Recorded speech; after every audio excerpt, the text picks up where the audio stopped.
దేవుడు తన పరిశుద్ధాలయమందు ఉన్నాడు గనక సర్వలోకము ఆయన సన్నిధిని మౌనముగా ఉండునుగాక. తండ్రి, కుమారుడు, పరిశుద్ధాత్మను త్రియేక దేవుని నామమున త్రిత్వములోని 6వ ఆదివారపు ఆరాధనను ప్రారంభించుకుందాముగాక.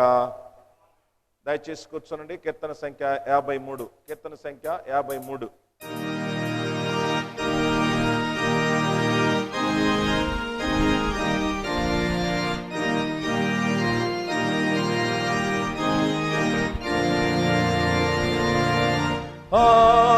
నాకు వేయే నోరులో నా వేదాల్కలుండి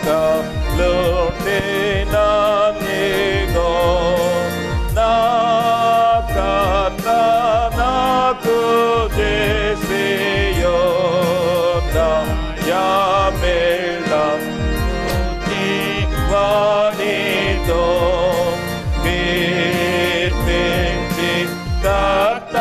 స్తోత్రమున్ సర్వత్ర పాడి తెలుపొదు. ఆనాదు శక్తులారా మీరు స్తోత్రము చేయగూడుడి.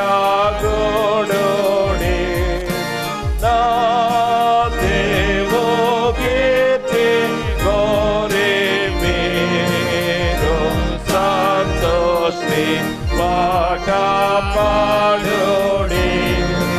నాయాత్మ పొంగి పాడుము నా దేహ స్తుతింపు. నా దేహమాత్మ నీదో నీవు తండ్రి నీకు స్తోత్రము. నా మేలు కండి ఇచ్చితివు నీ నామ కీర్తి కోసము. నాలో కృతజ్ఞత పుట్టించి యుంచవేదయ. ఓ యేసు నాకుగా మృతి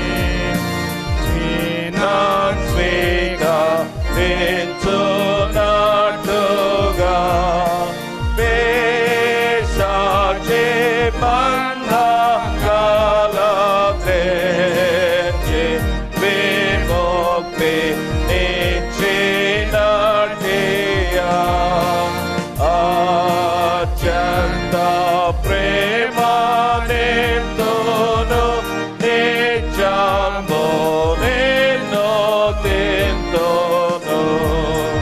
శుద్ధాత్మ నిన్ను తిందు నేర్చి నే దేవో బిడ్డ నౌటకు.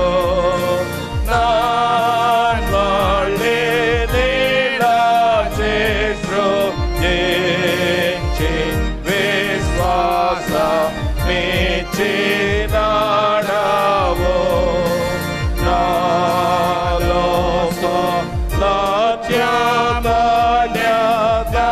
నిదాన మే కృపాత్మ.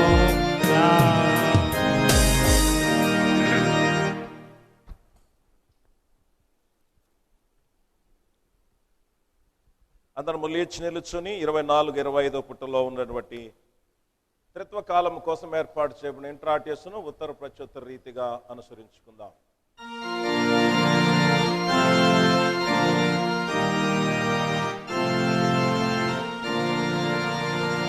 దేవా నాకెడమా దృష్టి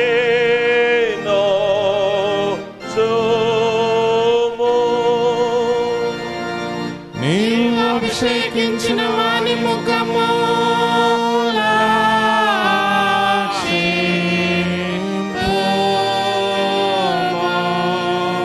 నీ ఆవరణములో ఒక్క దినము గడుపుట 1000 దినముల కంటే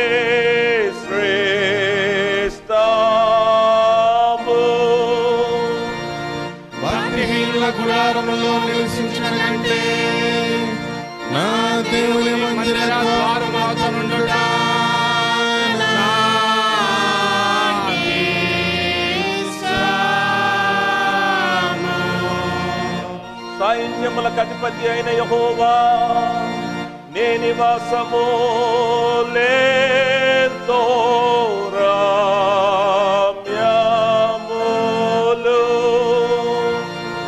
యెహోవా యవనములు చూడవలని నా ప్రాణమెంతో ఆశపడి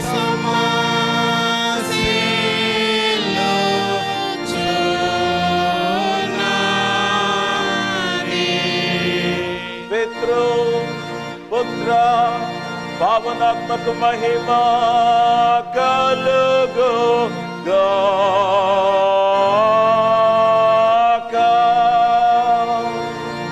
ఆది ఎందున్నట్లు ఇప్పుడెప్పుడు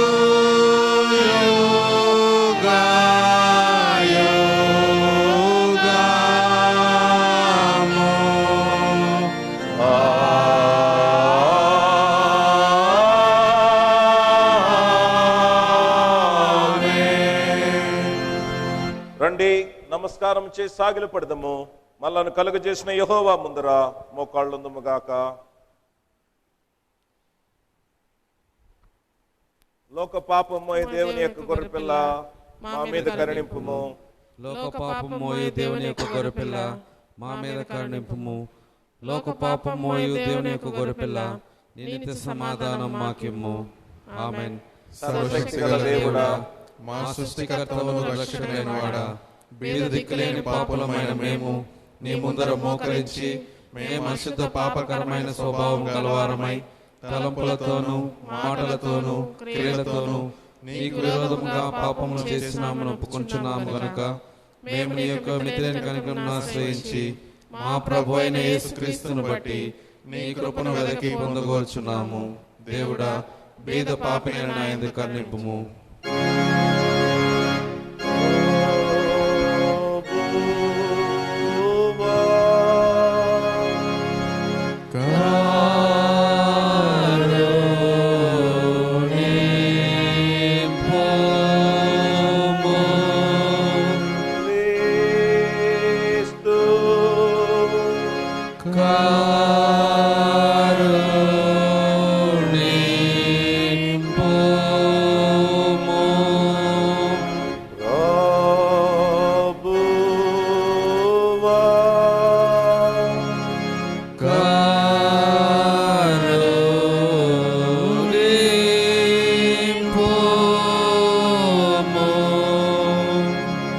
దేవుడు మన మీద కరుణించి మన పాపముల నిమిత్తము తన జనతైక కుమారుని మరణమునకు అప్పగించి ఆయనను చూచి మనల్ని మన్నించి ఉన్నాడు.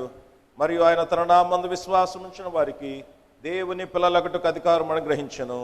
ఆయన కీర్తింపుడి, ఆయన నామమును బట్టి ఆయనను కీర్తింపుడి. సర్వోన్నతమైన వానిలో దేవునికి మహిమ.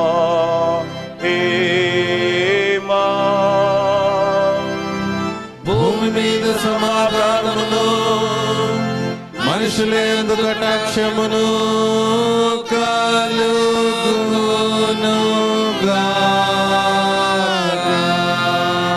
ప్రభువైన దేవుడా, ఓ పరమా రాజా, సర్వశక్తి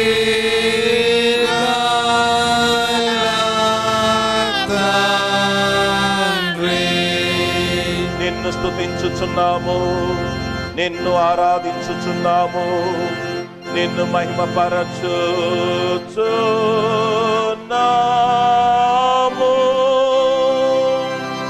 నీ గొప్ప మహిమను బట్టి నీకు కృతజ్ఞతాస్తుతులు చేయుచున్నాము.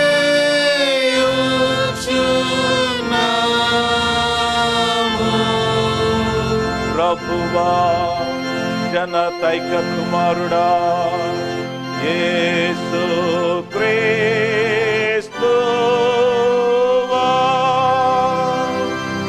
ఓ ప్రభు అయిన దేవుడా, దేవుని యొక్క గొర్రెపిల్ల, తండ్రి యొక్క కుమారుడా,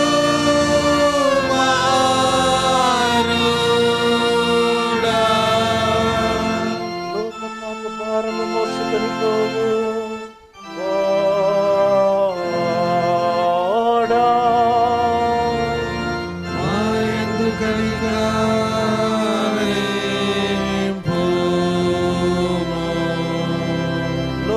పాప భారము మోసుకుని పోవు వాడా.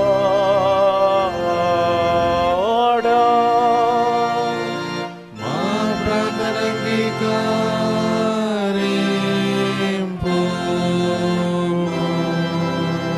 తండ్రి అయిన దేవుని కుడి చేతి వైపున కూర్చుండి ఉండు వాడా. మా యందు కనికరింపుము.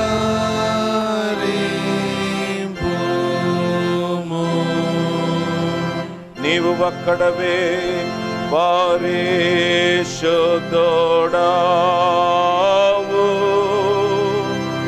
నీవు ఒక్కడవే ప్రభుండావు.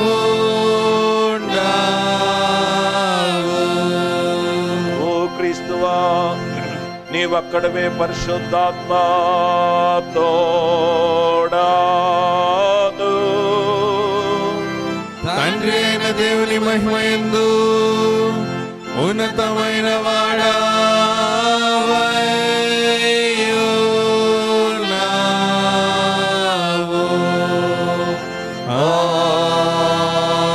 ఆమేన్. పుట 69 అంతిపోన్ 70. పుట 69 అంతిపోన్ 70. ప్రభు మీతో కూడా నుండును గాక. ఆయన మీ ఆత్మతో కూడా నుండును గాక.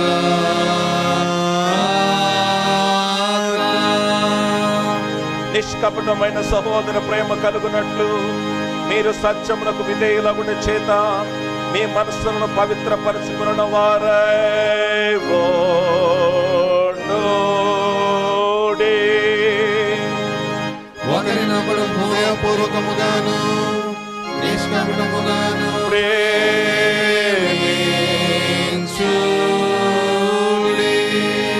ప్రార్థిద్దాము రండి.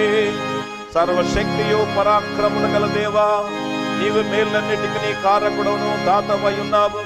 నీ నామమును గుర్చిన ప్రేమను మాలో నాటుము. మాలో నిజమైన దైవ భక్తిని వృద్ధి చేయము. సమస్తమైన మంచి వాటితో మమ్మను పోషించి నీ గొప్ప కనికరమును బట్టి వీటి యందు మమ్ము నిలుపుమని నీతోనూ పరిశుద్ధాత్మతోనూ సదా ఏకదేవుడై యుగ యుగములు జీవించుతూ పరిపాలించుండు నీ కుమారుడు మా ప్రభునైన యేసుక్రీస్తు ద్వారా నిన్ను వేడుకొనుచు నాము.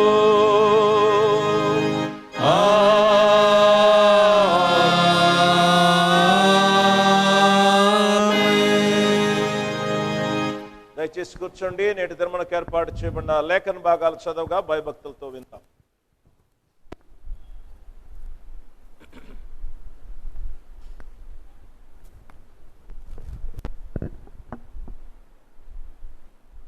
క్రితం తర్వాతి 6వ ఆదివారమునకు ఏర్పాటు చేయబడిన పత్రిక పాఠమును భయభక్తులతో చదివి ఉందాము. అది రోమా పత్రిక 6వ అధ్యాయము 3 నుండి 11 వరకు. రోమా 6:3 నుండి 11 వరకు. క్రీస్తు యేసులోనికి బాప్తిస్మము పొందిన మనమందరము ఆయన మరణములోనికి బాప్తిస్మము పొందితిమని మీరెరుగురా.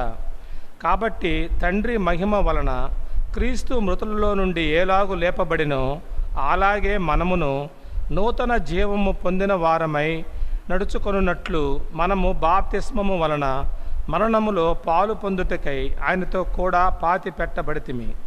మరియు ఆయన మరణము యొక్క సాదృశ్యమందు ఆయనతో ఐక్యము గలవారమైన ఎడల ఆయన పునరుద్ధానము యొక్క సాదృశ్యమందును ఆయనతో ఐక్యము గలవారమై ఉందుము.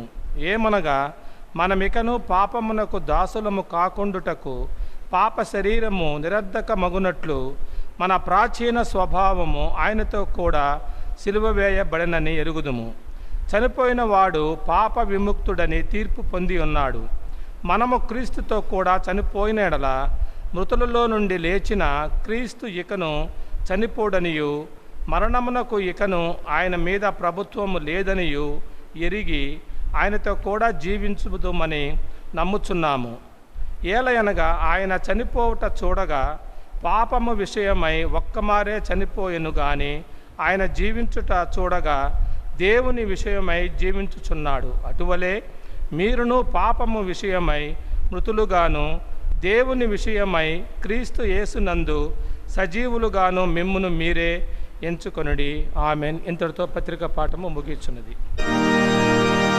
ప్రభువా నీకు స్తోత్రము.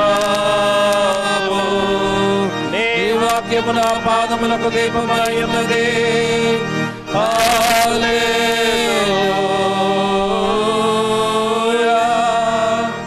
అది నా మార్గములు వెలుగై ఉన్నది. హల్లెలూయా.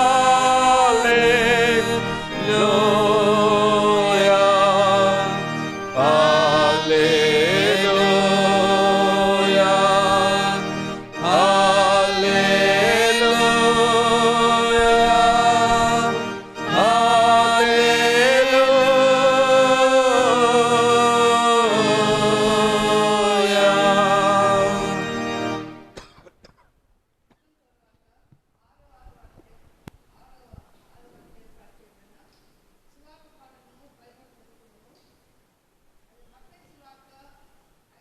అధ్యాయము 20 నుంచి 26 వరకు. మత్తయి సువార్త 5వ అధ్యాయము 20 నుంచి 26 వరకు. శాస్త్ర నీతి కంటేను పరిసర నీతి కంటేను మీ నీతి అధికముగా కాని యెడల మీరు పరలోక రాజ్యంలో ప్రవేశింపనేరని మీతో చెప్పుచున్నాను. నరహత్య చేయవద్దు, నరహత్య చేయవాడు విమర్శకు లోనగునని పూర్వీకులతో చెప్పబడిన మాట మీరు విన్నారు కదా. నేను మీతో చెప్పినదేమనగా తన సహోదరుని మీద కోపపడు ప్రతివాడు విమర్శకు లోనగను. తన సహోదరుని చూచి వ్యర్థుడా అని చెప్పువాడు మహాసభకు లోనగను. ద్రోహి అని చెప్పువాడు నరకాగ్నికి లోనగను. కావున నీవు బలిపీఠమునొద్ద అర్పణము నర్పించుచుండగా నీ మీద నీ సహోదరునికి విరోధమేమైనా కలదని అక్కడ నీకు జ్ఞాపకం వచ్చిన యెడల అక్కడ బలిపీఠం ఎదుటనే నీ అర్పణము విడిచిపెట్టి మొదట వెళ్ళి నీ సహోదరునితో సమాధానపడము. అటు తర్వాత వచ్చి నీ అర్పణము నర్పింపము.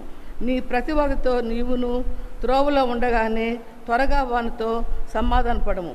లేని యెడల ఒకవేళ నీ ప్రతివాది నిన్ను న్యాయాధిపతికి అప్పగించును, న్యాయాధిపతి నిన్ను బంట్రోతుకు అప్పగించును. అంతటా నీవు చెరసాలలో వేయబడదువు. కడపట్టి కాసు చెల్లించు వరకు అక్కడ నుండి నీవు వెలుపలికి రానేరవని నీతో నిత్యముగా చెప్పుచున్నాను. ఇంతటితో సువార్త పాఠం ముగించబడింది.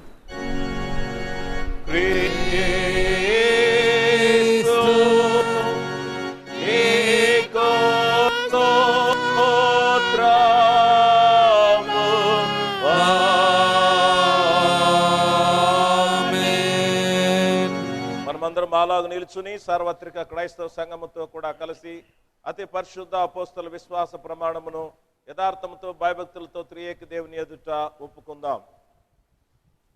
నేను పరలోకమును భూలోకమును సృజించిన సర్వశక్తి గల తండ్రి అయిన దేవుని నమ్ముచున్నాను. ఆయన జనతై కుమారుడును పరిశుద్ధాత్మ చేత ధరించబడి నుండి పుట్టి పొంతి పిలాతు కింద శ్రమపడి సిలువ వేయబడి చనిపోయి సమా చేయబడినాడనియు పాతాళంలోనికి దిగి చనిపోయిన వారిని మూడో దినమందు లేచి పరలోకమునకెక్కి సర్వశక్తి గల తండ్రి అయిన దేవుని కుడి చేతి వైపున కూర్చున్నాడనియు జీవించు వారికిని చనిపోయిన వారికిని న్యాయం తీర్చుటకు అక్కడి నుండి వచ్చిన నమ్ముచున్నాను. నేను పరిశుద్ధాత్మ నమ్ముచున్నాను. పరిశుద్ధ క్రైస్తవ సంఘమును, పరిశుద్ధుల ఐక్యమును, పాప పరిహారమును, శరీర పునరుద్ధానమును, నిత్య జీవమును ఉన్నవని నమ్ముచున్నాను. ఆమెన్. దయచేసి కూర్చునండి. కీర్తన సంఖ్య 189. కీర్తన సంఖ్య 189.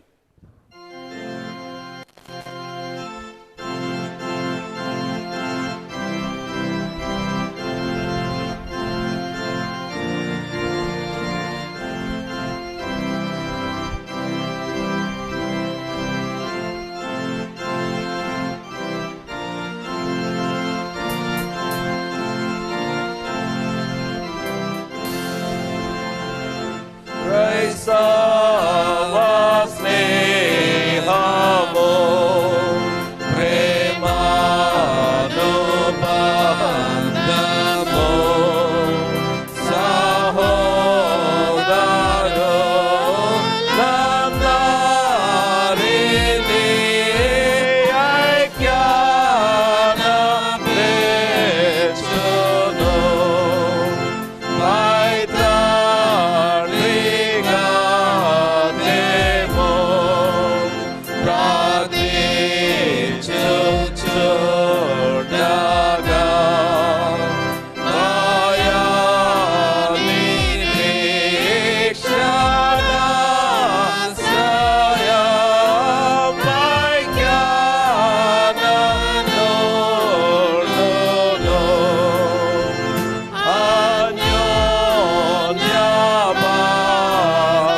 మన తండ్రి అయిన దేవుని నుండి, ప్రభు అయిన క్రీస్తు యేసు నుండి మీకు కృపయు సమాధానము కలుగునుగాక.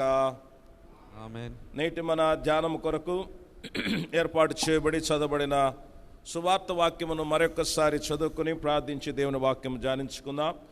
అది మత్తయి సువార్త 5వ అధ్యాయము 20వ వచనం మొదలుకొని 26వ వచనం వరకు. మత్తయి సువార్త 5వ అధ్యాయము 20వ వచన ఆరంభం. శాస్త్రుల నీతి కంటేను పరిసయ్యుల నీతి కంటేను మీ నీతి అధికము కాని యెడల మీరు పరలోక రాజ్యములో ప్రవేశింపనేరని మీతో చెప్పుచున్నాను. నరహత్య చేయవద్దు, నరహత్య చేయువాడు విమర్శకు లోనగునని పూర్వీకులతో చెప్పబడిన మాట మీరు విన్నారు కదా. నేను మీతో చెప్పినదేమనగా, తన సహోదరుని మీద కోపపడు ప్రతివాడు విమర్శకు లోనగును, తన సహోదరుని చూచి వ్యర్థుడా అని చెప్పువాడు మహాసభకు లోనగును, ద్రోహి అని చెప్పువాడు నరకాగ్నికి లోనగును. కావున నీవు బలిపీఠమునొద్ద అర్పణము అర్పించుచుండగా నీ మీద నీ సహోదరునికి విరోధమేమైనను కలదని అక్కడ నీకు జ్ఞాపకం వచ్చిన యెడల అక్కడ బలిపీఠం ఎదుటనే నీ అర్పణము విడిచిపెట్టి మొదట వెళ్ళి నీ సహోదరునితో సమాధానపడము, అటు తర్వాత వచ్చి నీ అర్పణము అర్పింపుము. నీ ప్రతివాదితో నీవును త్రోవలో ఉండగానే త్వరగా వానితో సమాధానపడము. లేని యెడల ఒకవేళ నీ ప్రతివాది నిన్ను న్యాయాధిపతికి అప్పగించును, న్యాయాధిపతి నేను బంట్రూతుకు అప్పగించును, అంతటి నీవు చెరసాలలో వేయబడదువు. కడపటి కాసు చెల్లించే వరకు అక్కడ నుండి నీ వెలుపలికి రానేరవని నీతో నిశ్చయముగా చెప్పుచున్నాను. ప్రార్థన చేసుకుందాం. సర్వశక్తి గల దేవ, కృపగల తండ్రి, పరిశుద్ర, మీకు వందనాలు స్తోత్రాలు చెల్లిస్తుంటున్నాం. మరి యొక్క ఆరాధనా దినం, పరిశుద్ధ దినాన్ని మీరు మా బ్రతుకుల్లోకి ఇచ్చినందుకు స్తోత్రాలు. నేను సజీవులే కదా నేను స్తుతించగలరని మమ్మల్ని సజీవులుగా ఉంచావు గనక మేము నేను స్తుతించబద్ధులమైంటున్నాం. ఇంతవరకు స్తుతి ఆరాధన ద్వారా నేను మహింపరిచాం.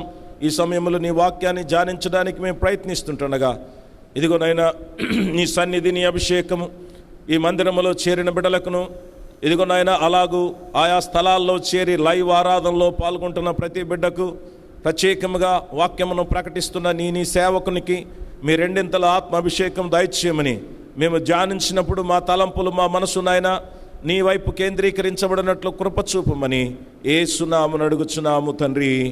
ఆమేన్.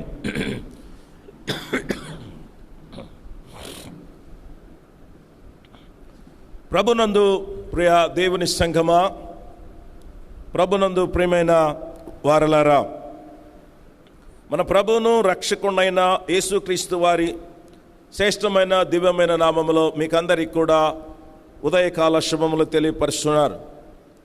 మందిరావరణములోను అలాగూ ఈ లైవ్ ఆరాధనలో పాల్గొంటూ దేవుని మహింపరచడానికి దేవుడు మనకందరికీ అనుగ్రహించిన ఈ సమయాన్ని బట్టి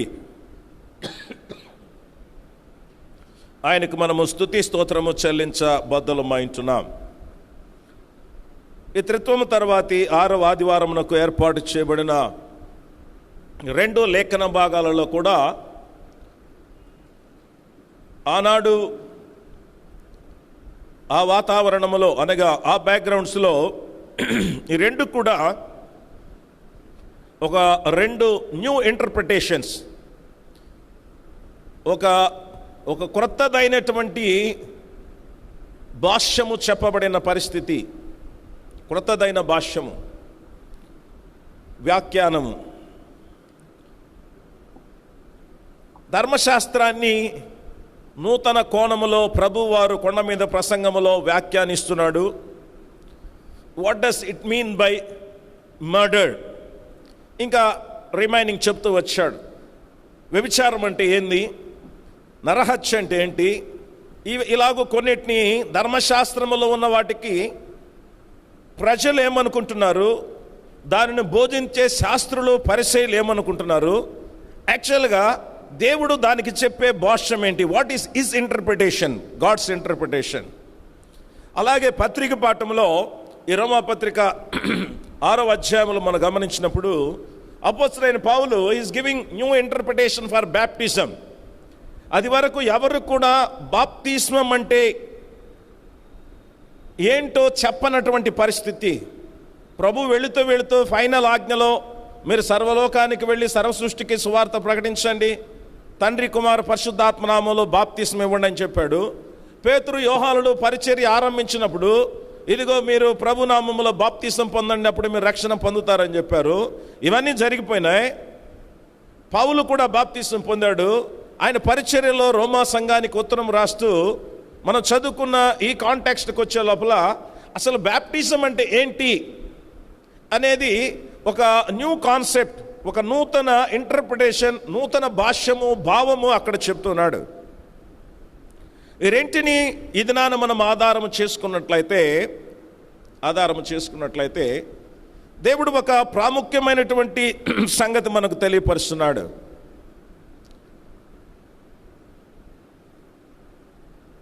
సమాజములో సంఘములో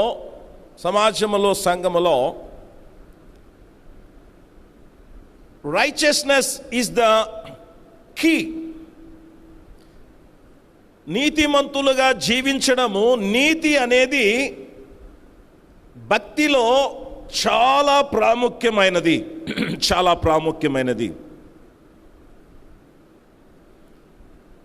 ఈనాటి పరిస్థితులు మనం గమనిస్తే ఈ దినాల్లో మానవుడు చూపుతున్న భక్తి గడిచిన దినాలతో పోలిస్తే చాలా ఎక్కువ. భక్తిలో అన్ని మతాలలో కూడా టాప్ మోస్ట్కి వెళ్ళిపోయాం. ఒక చిన్న ఎగ్జాంపుల్ జ్ఞాపకం చేసుకుంటే, మన బైబిల్లో చదువుతున్నటువంటి బెత్లెహేము, యెరూషలేము, యేసు ప్రభు జన్మించిన స్థలము, వాటిని గురించి ధ్యానించడమే గొప్ప పాత దినాల్లో. ఇప్పుడు ఆ స్థలాలకి సులభంగా వెళ్ళొచ్చేస్తున్నాడు. కొంతమంది బాగా డబ్బులుండే వాళ్ళ సంవత్సరానికి ఒక ట్రిప్ వెళ్ళేసి వచ్చేస్తున్నారు. భక్తి చాలా రకాలుగా ఎక్స్ప్రెస్ అవుతుంది. ప్రీవియస్ డేస్లో హోల్ నైట్ ప్రేయర్స్ లేవు, అంటే సంపూర్ణ రాత్రి ప్రార్థన లేవు, ఇలాంటి ఇన్స్ట్రుమెంటల్ వర్షిప్ లేదు. చాలా రకాలుగా మనము పాత దినాలను పోల్చుకుంటే భక్తిలో చాలా, ఎన్ని సంఘాలో ఎంతగా వాక్యం ప్రకటించబడుతుందో, ఎంతమంది సేవకులో. ఒకప్పుడు ఒక ఊరిలో చర్చ్ అంటే ఒకటే, ఇప్పుడు ఒక వీధిలో పోయినా కూడా 14 చర్చిలు మనం చూపించవచ్చు. భక్తి పెరుగుతుంది. అలాగే మనము అదర్ రిలీజియన్స్ పీపుల్ని కూడా జ్ఞాపకం చేసుకుంటే వాళ్ళ భక్తి కూడా చాలా తారాస్థాయికి వెళ్ళిపోయింది వాళ్ళ రిచువల్ యాక్ట్స్లో. బట్ నీతి విషయంలో ఆలోచన చేస్తే ఎంత హీనమైన స్థితికి, దీన అనే మాట కూడా సరిపోదేమో, నీతి విషయంలో చాలా హీనమైన స్థితిలోకి మనం వెళ్ళిపోయి ఉన్నాం. దేవుని రాజ్యములో ప్రవేశించడానికి రైచియస్నెస్ ఈజ్ ద కీ. అది చాలా ప్రాముఖ్యమైనది. That plays very important role, ప్రాముఖ్యమైనటువంటిది. మనము పౌలు మాటల్లో చూస్తాం, తిమోతి నీతిని, భక్తిని, ప్రేమను, ఓర్పును, విశ్వాసమును సంపాదించుకొనుటకు ప్రయాసపడమంటాడు. మొదటి మాట ఏమంటాడంటే నీతిని. మనము నీతిమంతులుగా చేయబడి ఈ లోకములో నీతిమంతులుగా జీవించడమే దేవుని రాజ్యానికి మనలను అర్హులుగా చేస్తుంది. దేవుడు తీర్పు తీర్చే సమయంలో this is the main criteria.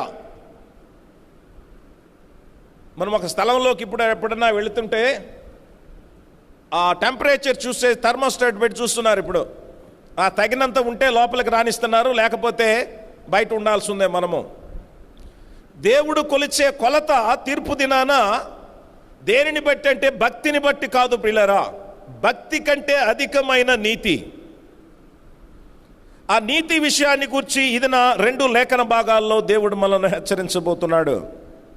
ప్రత్యేకముగా ఈ రైచియస్నెస్, ఈ నీతి అనేది దేవుడు ఎక్కడ వెతుకుతాడు?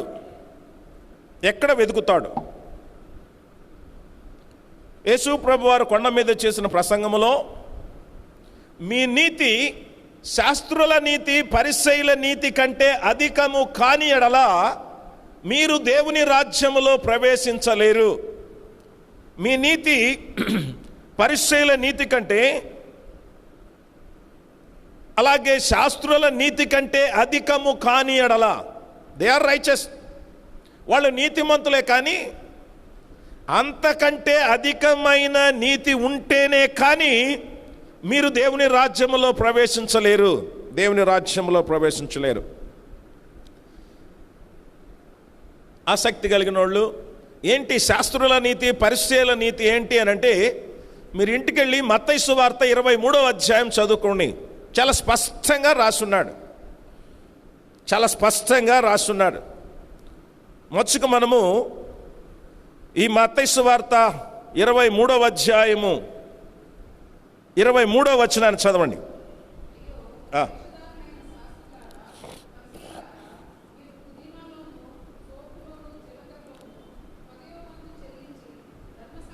ప్రధానమైన విషయములను అనగా న్యాయమును కనికరమును విశ్వాసమును విడిచిపెట్టిరి, వాటిని మానక వీటిని చేయవలసి ఉండెను. చూడండి, వాళ్ళ నీతి ఏంటంటే పుదీనాలోను కొత్తిమీరలోను సోపులోను జీలకర్రలో కూడా ధర్మశాస్త్రం, అంటే ధర్మశాస్త్రాన్ని ఆచరించడంలో పిన్ పాయింట్. ధర్మశాస్త్రం ఆచరించడం ద్వారా నీతిమంతులుగా వాళ్ళు పరిగణింపబడుతూ ఉన్నారు. అయితే ప్రభు అంటున్నాడు, దానికి కొత్త ఇంటర్ప్రిటేషన్ ఇస్తూ, మీరు అవి చేస్తున్నారు కానీ అంతకంటే ప్రాముఖ్యమైన న్యాయము కనికరము ప్రేమ వీటిని లేకుండా ఉన్నారు, విసర్జించి ఉన్నారు. సో వాటిని మానక వీటిని చేయండి. పాత నిబంధనలో కూడా దేవుడు తన ప్రజలకు రిపీటెడ్గా చెప్తున్నది ఏంటంటే, మీ బలులు మీ నైవేద్యాలు నాకు అసహ్యము, నీతిని ప్రవహింపనేయండి, ప్రేమను నిలవనివ్వండి, కనికరము దయ ఇవి నాకు కావాలి అని అంటాడు. పాత నిబంధన కాలం నుంచి యేసు ప్రభు కొండ మీద ప్రసంగం చేసే కాలం వరకు, నేటి మన కాలం వరకు కూడా భక్తిలో పెరుగుతున్నామేమో కానీ నీతిలో రోజు రోజుకి దిగజారిపోతున్నాం. శాస్త్రుల నీతి పరిసయ్యుల నీతిలాగే ఉంది. వాళ్ళ నీతి ఏంటంటే ఇవి చేస్తుంటారు భక్తియుతంగా, కానీ న్యాయము కనికరము ప్రేమ ధర్మం అని వాటిని విడిచిపెట్టేస్తారు. ఇంకొక వచనం చూడండి, అదే 23వ అధ్యాయము 3వ వచనము కూడా, గనుక వారు మీతో చెప్పు వాటిని అన్నిటినీ అనుసరించి గైకొనుడి, అయినను వారి క్రియల చొప్పున చేయకుడి. చూడండి, వారు మీతో చెప్పిన వాటిని గైకొనండి, కానీ వారు చేసిన వాటిని మట్టుకు చేయబాకండి, వాళ్ళు చేస్తున్న వాటిని మీరు చేయబాకండి అంటున్నాడు. అంటే వాళ్ళు చెప్పడం వరకే కానీ చేసేవాళ్ళు కాదు. అలాంటిది శాస్త్రుల నీతి పరిసయ్యుల నీతి. మత్తయి సువార్త 5వ అధ్యాయము 19వ వచనం చూడండి. ఇప్పుడు మనం టెక్స్ట్కి పై వచనం. కాబట్టి ఈ ఆజ్ఞల్లో మిగుల అల్పమైన ఒకదానినైనా మీరి మనుషులకు అలాగును చేయి బోధించువాడెవడో వాడు పరలోక రాజ్యములో మిగుల అల్పుడు అనబడును. అయితే వాటిని గైకొని బోధించువాడు ఎవడో వాడు పరలోక రాజ్యములో గొప్పవాడు అనబడును. చూడండి, ప్రభు అంటున్నాడు, ఈ ఆజ్ఞలలో మిగుల అల్పమైన ఒకదానినైనను మీరి అలాగున చేయ బోధించువాడెవడో వాడు పరలోక రాజ్యములో మిక్కిలి అల్పుడు అనబడతాడు. అనగా చెప్పేదాన్ని చెయ్యకుండా ఏ చిన్నదైనా సరే బోధించేవాడు దానిని చెయ్యకుండా బోధిస్తే ఆ బోధించేవాడు పరలోక రాజ్యములో అల్పుడు అనబడతాడట. ఎవడైతే బోధించేది చేస్తూ ఉంటాడో వాడు పరలోక రాజ్యములో గొప్పవాడు అనిపించబడతాడు, లేక గొప్పవాడుగా పరిగణించబడతాడు. ఈ మాట చెప్పి శాస్త్రుల నీతి పరిసయ్యుల నీతిలోకి వచ్చాడు. అంటే ఈ శాస్త్రుల నీతి పరిసయ్యుల నీతి ఏంటంటే చెప్పడానికే కానీ చేయడానికి కాదు. ఈరోజు బోధించువారు అనంటే శాస్త్రులు పరిసయ్యులు ధర్మశాస్త్రోపదేశకులు అన్నమాట. ధర్మశాస్త్రాన్ని బోధించేవాళ్ళు, ధర్మశాస్త్రాన్ని ఇదిగో ఇతరులకు ప్రకటించేవారు. సో మీ నీతి దాన్ని అధిగమించి ఉండాలి అని అంటాడు. మన నీతిని దేవుడు ఎక్కడ వెతుకుతున్నాడో ఆ 21వ వచనం నుండి 26వ వచనం వరకు చెప్తున్నాడు. నీతి అనేది దేవుడు ఎక్కడ వెతుకుతాడు, ఏ నీతిని బట్టి దేవుడు మనకు తీర్పు తీరుస్తాడు, ఏ నీతిని మనము జరిగించాలి అనంటే దేవుడు ఇక్కడ 3 ప్రాముఖ్యమైన సంగతులు తెలియపరుస్తున్నాడు. నేర్చుకుందాం. అది ప్రాముఖ్యంగా ఏంటంటే our righteousness will appear in our relationship with our neighbour. మన పొరుగు వానితో మనకున్న సత్సంబంధాలను బట్టి లేక సంబంధ బాంధవ్యాలు, human relationship plays key role. నేను నీతిమంతుడను అని దేవుడు నాకు తీర్పు తీర్చడం దేనిని బట్టి అనంటే, నేను హేబేలులాగా అర్పణ తీసుకొచ్చి ఇవ్వడము దానిని బట్టి నేను నీతిమంతుడిగా తీర్పు తీర్చబడడం కాదు. నేను నీతిమంతుడని ఎలాగూ తీర్పు తీర్చబడతాను అనంటే, the way I live with the people, నేను ప్రజలతో ఎలాగూ జీవిస్తానో దానిని బట్టి నేను నీతిమంతునిగా తీర్చబడతాను. ఒక వ్యక్తి దేవుని దృష్టిలో నీతిమంతుడిగా ఎప్పుడు తీర్చబడతాడు అనంటే, తన సంబంధము పొరుగువానితో లేక సహోదరునితో ఉన్నటువంటి ఆ సంబంధాన్ని బట్టి దేవుడు జడ్జి చేస్తాడు. ప్రియులరా, ఇక్కడ 3 సంగతులు జ్ఞాపకం చేసుకుంటే 21, 22 వచనాల్లో ఏ విధముగా మానవ సంబంధాలు తెగుతాయి, హౌ హ్యూమన్ రిలేషన్షిప్స్ బ్రోక్, ఎలాగో అవి బ్రేక్ అవుతాయో చెబుతున్నాడు. హ్యూమన్ రిలేషన్షిప్ 3 మాటలు చెప్తున్నాడు. నరహత్యను గురించి ఇంటర్ప్రెట్ చేస్తూ, నరహత్య చెయ్యవద్దని మీ పితరులు మీ పూర్వీకులు మీతో చెప్పిన మాట విన్నారు కదా. అయితే నేనేం చెప్తున్నానంటే, కోపపడు ప్రతివాడు విమర్శకు లోనగును. ఇక్కడ 3 మాటలు ఉన్నాయి. ద్రోహి అనువాడు, అలాగూ తన సహోదరుని వ్యర్థుడా అనువాడు. ఈ 3 ద్వారా ప్రభు వారు ఏం చెప్తున్నాడంటే, మానవునితో మన రిలేషన్షిప్ ఎక్కడ దెబ్బతింటాది అని అంటే 3 విషయస్ చెప్తున్నాడు. మొదటిది, కోపము వలన మనిషికి రిలేషన్షిప్ దెబ్బతింటుంది. కోపపడుట వలన. ఇంగ్లీష్ బైబిల్లో మనం చూస్తే, అంటే కోపపడకుండా ఎట్టుంటామండి, మనం కూడా ఉప్పు కారం తింటున్నాం, మనకు చీము నెత్తురుంది. కోప్పడకుండా ఎలాగుంటాం? కోప్పడితే మనము తీర్పులోనికి రాబడతామంటున్నాడే. కోప్పడకూడదా? ఇంగ్లీష్ బైబిల్లో చక్కగా వాడబడిన మాట ఏంటంటే, అకారణముగా, without a reason, without a proper reason getting angry, సహోదరుని మీద కోపము రావడం. వితౌట్ ఎనీ రీజన్ కోపం ఎందుకు వస్తుందండి? వస్తుందా? వస్తూ ఉంటుంది. హిందూ ప్రామాణిక గ్రంథాలలో ఈ క్యాస్టిసిజం ఎలాగొచ్చింది అని చెప్పడానికి వాళ్ళ దగ్గర ఒక ఎపిక్ ఉంది, ఒక పురాణం ఉంది. ఏంటి అంటే, బ్రహ్మ యొక్క నాలుకలో నుంచి బ్రాహ్మణుడు వచ్చాడు, భుజాల్లో నుంచి క్షత్రియుడు వచ్చాడు, నడుములో నుంచి వైశ్యుడు వచ్చాడు, పాదాల్లో నుంచి శూద్రుడు వచ్చాడు, అంటే హరిజనుడు వచ్చాడు. ఈ పాదాల్లో నుంచి వచ్చిన వానిని, ఈ నాలుకలో నుంచే, తలలో నుంచి వచ్చినటువంటి వాడు ఏం చేస్తున్నాడంటే, చిన్న చూపు చూస్తూ వాని పట్ల అహంకారంతో ప్రవర్తిస్తూ కోపగించే పరిస్థితులు ఉన్నాయి. మనకు భారతదేశ చరిత్ర, భారతదేశంలో ఉన్నటువంటి ఆ కులాలను గురించి ఏ రీతిగా పాశ్చాత్య దినాలలో కులాల పట్టింపులు ఉండేటివో, ఈ మధ్య మన రాష్ట్రపతి గారిని కూడా ఒక టెంపుల్లోకి అలవ చేయని దుస్థితి ఇంకా భారతదేశంలో ఉంది. ఒక హరిజనుడు ఒక ఉన్నత కులస్తుని ఎదురు పడితే వాడికి తెలీదు, వాడి దోవ వాడి పోతున్నాడు. కోప్పడిన పరిస్థితులు లేవా? కోపపడి నెట్ట నిలువున వాడిని కొట్టించేలా ఊర్లో నుంచి తరిమివేసినటువంటి పరిస్థితులు లేవా? కోపము అకారణముగా అనేక సార్లు వస్తుంది. దేన్ని బట్టి అంటే, మన అహంకారాన్ని బట్టి, మనకు ఉన్న స్థితిని బట్టి, మన ఎదుట ఉన్నవానికి లేని స్థితిని బట్టి కూడా వాడంటేనే కోపం మనకు. కొందరిని చూస్తే అకారణంగా మన కోపం వస్తుంటుంది. అది మనలో ఉన్న ఈగో ప్రాబ్లం. పరిసయ్యులు శాస్త్రులు అలాంటి వారే. యేసు ప్రభు వారు ఈ 3 మాటలు కూడా చెప్పడంలో వాళ్ళను ఉద్దేశించి చెప్తున్నాడు.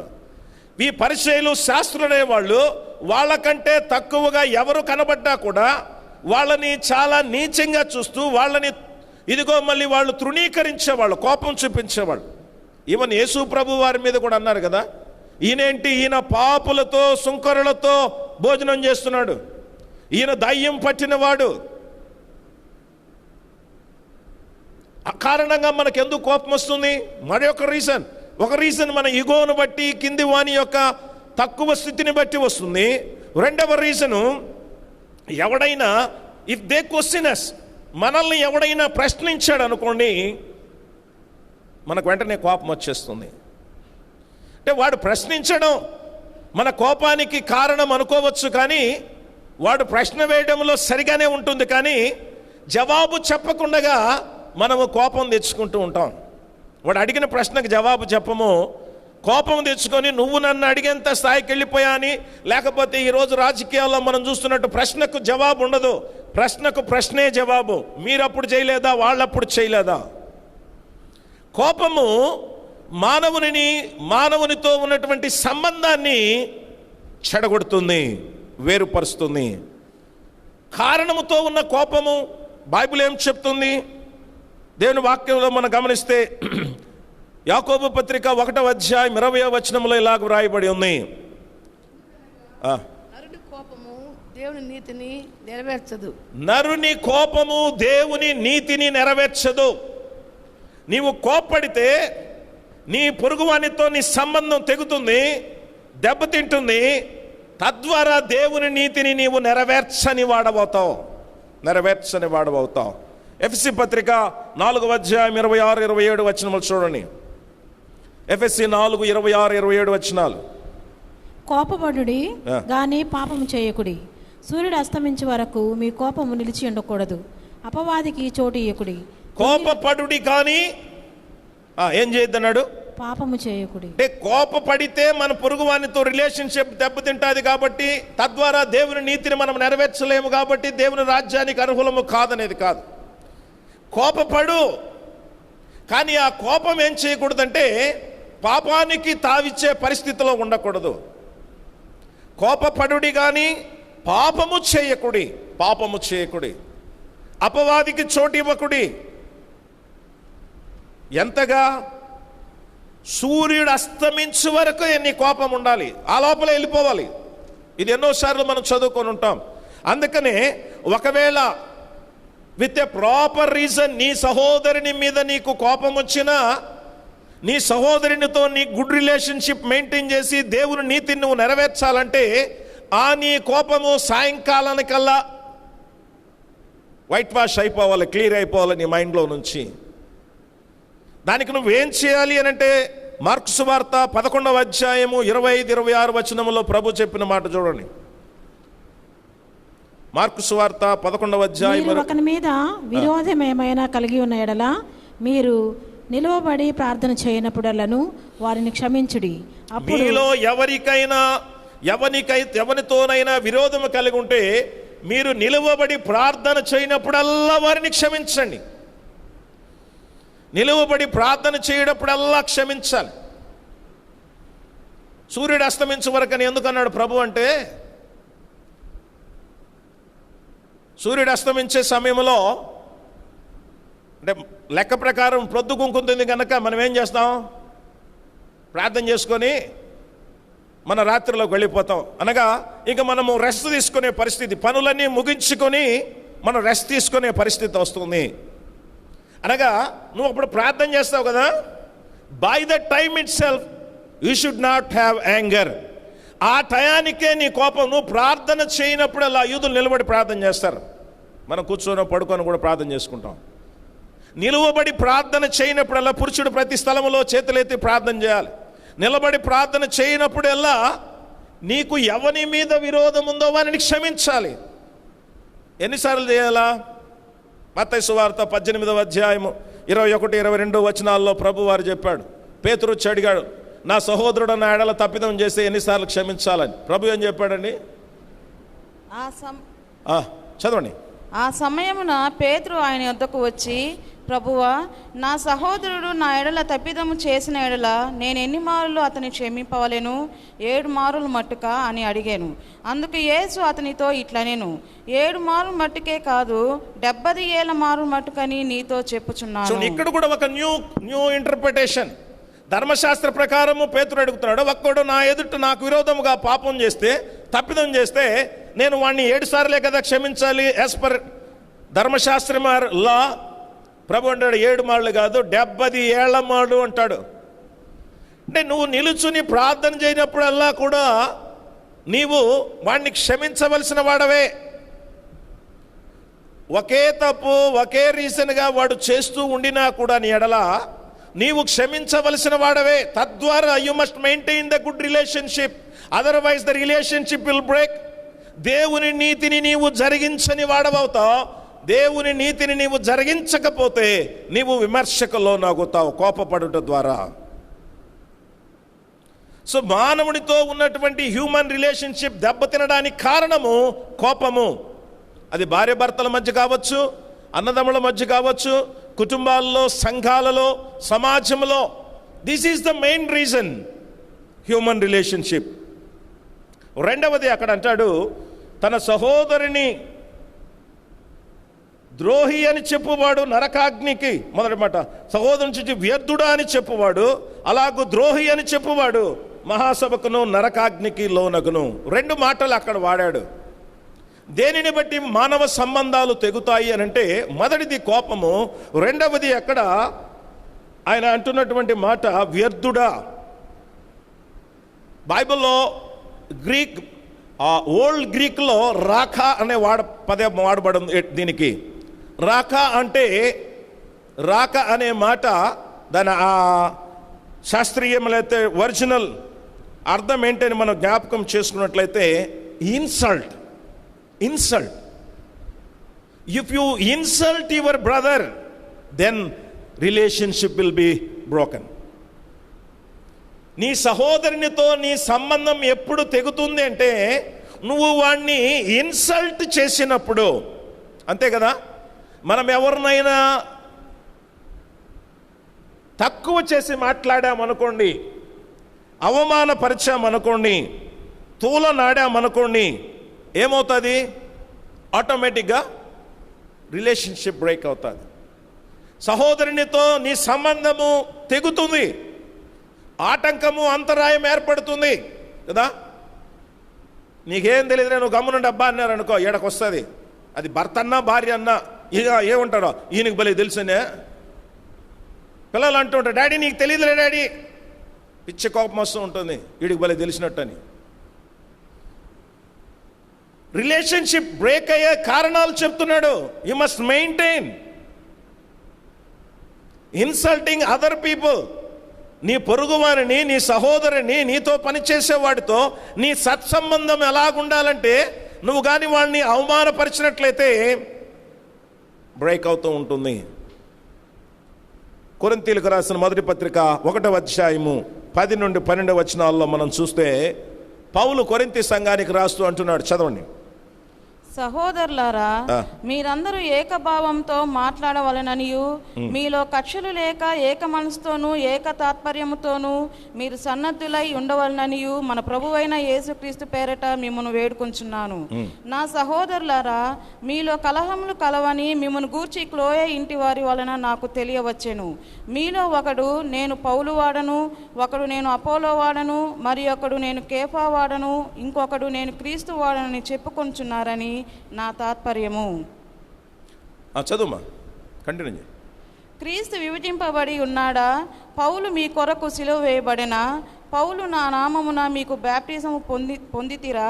నా నామమున మీరు బాప్తిజము పొందితిరని మీరెవరైనాను చెప్పుకున్నట్లు క్రిస్పునకును గాయకును తప్ప మరి ఎవరికి నేను బాప్తిజము ఇవ్వలేదు. చూడండి, కొరింథీ సంఘములో సహోదరుల్లో డివిజన్స్ వచ్చేసినాయి.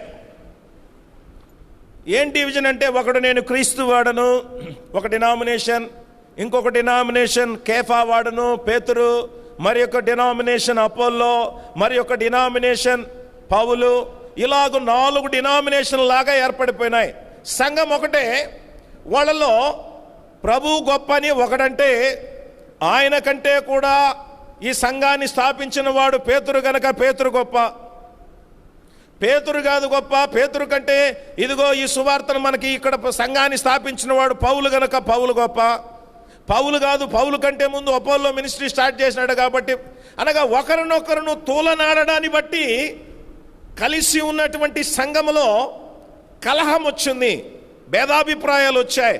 The relationship was broken. అందుకనే పౌలు వారిని గద్దిస్తూ ఉంటున్నాడు. పౌలు ఎవడు, అపోల్లో ఎవడు, కేఫా ఎవరు? కింది వచనాల్లో కూడా చూస్తాం, 3వ అధ్యాయం 4-8 వచనాల్లో పౌలు ఎవడు, అపోల్లో ఎవడు, కేఫా ఎవడు? నేను నాటాను, అపోల్లో నీళ్లు పోసాడు, వృద్ధి కలుగు చేసిన వాడు దేవుడే. వృద్ధి కలుగు చేసిన దేవునిలోనే కానీ నాటిన వాడిలో కానీ నీళ్లు పోసిన వాళ్ళలో కానీ ఏమీ లేదు అని అంటాడు.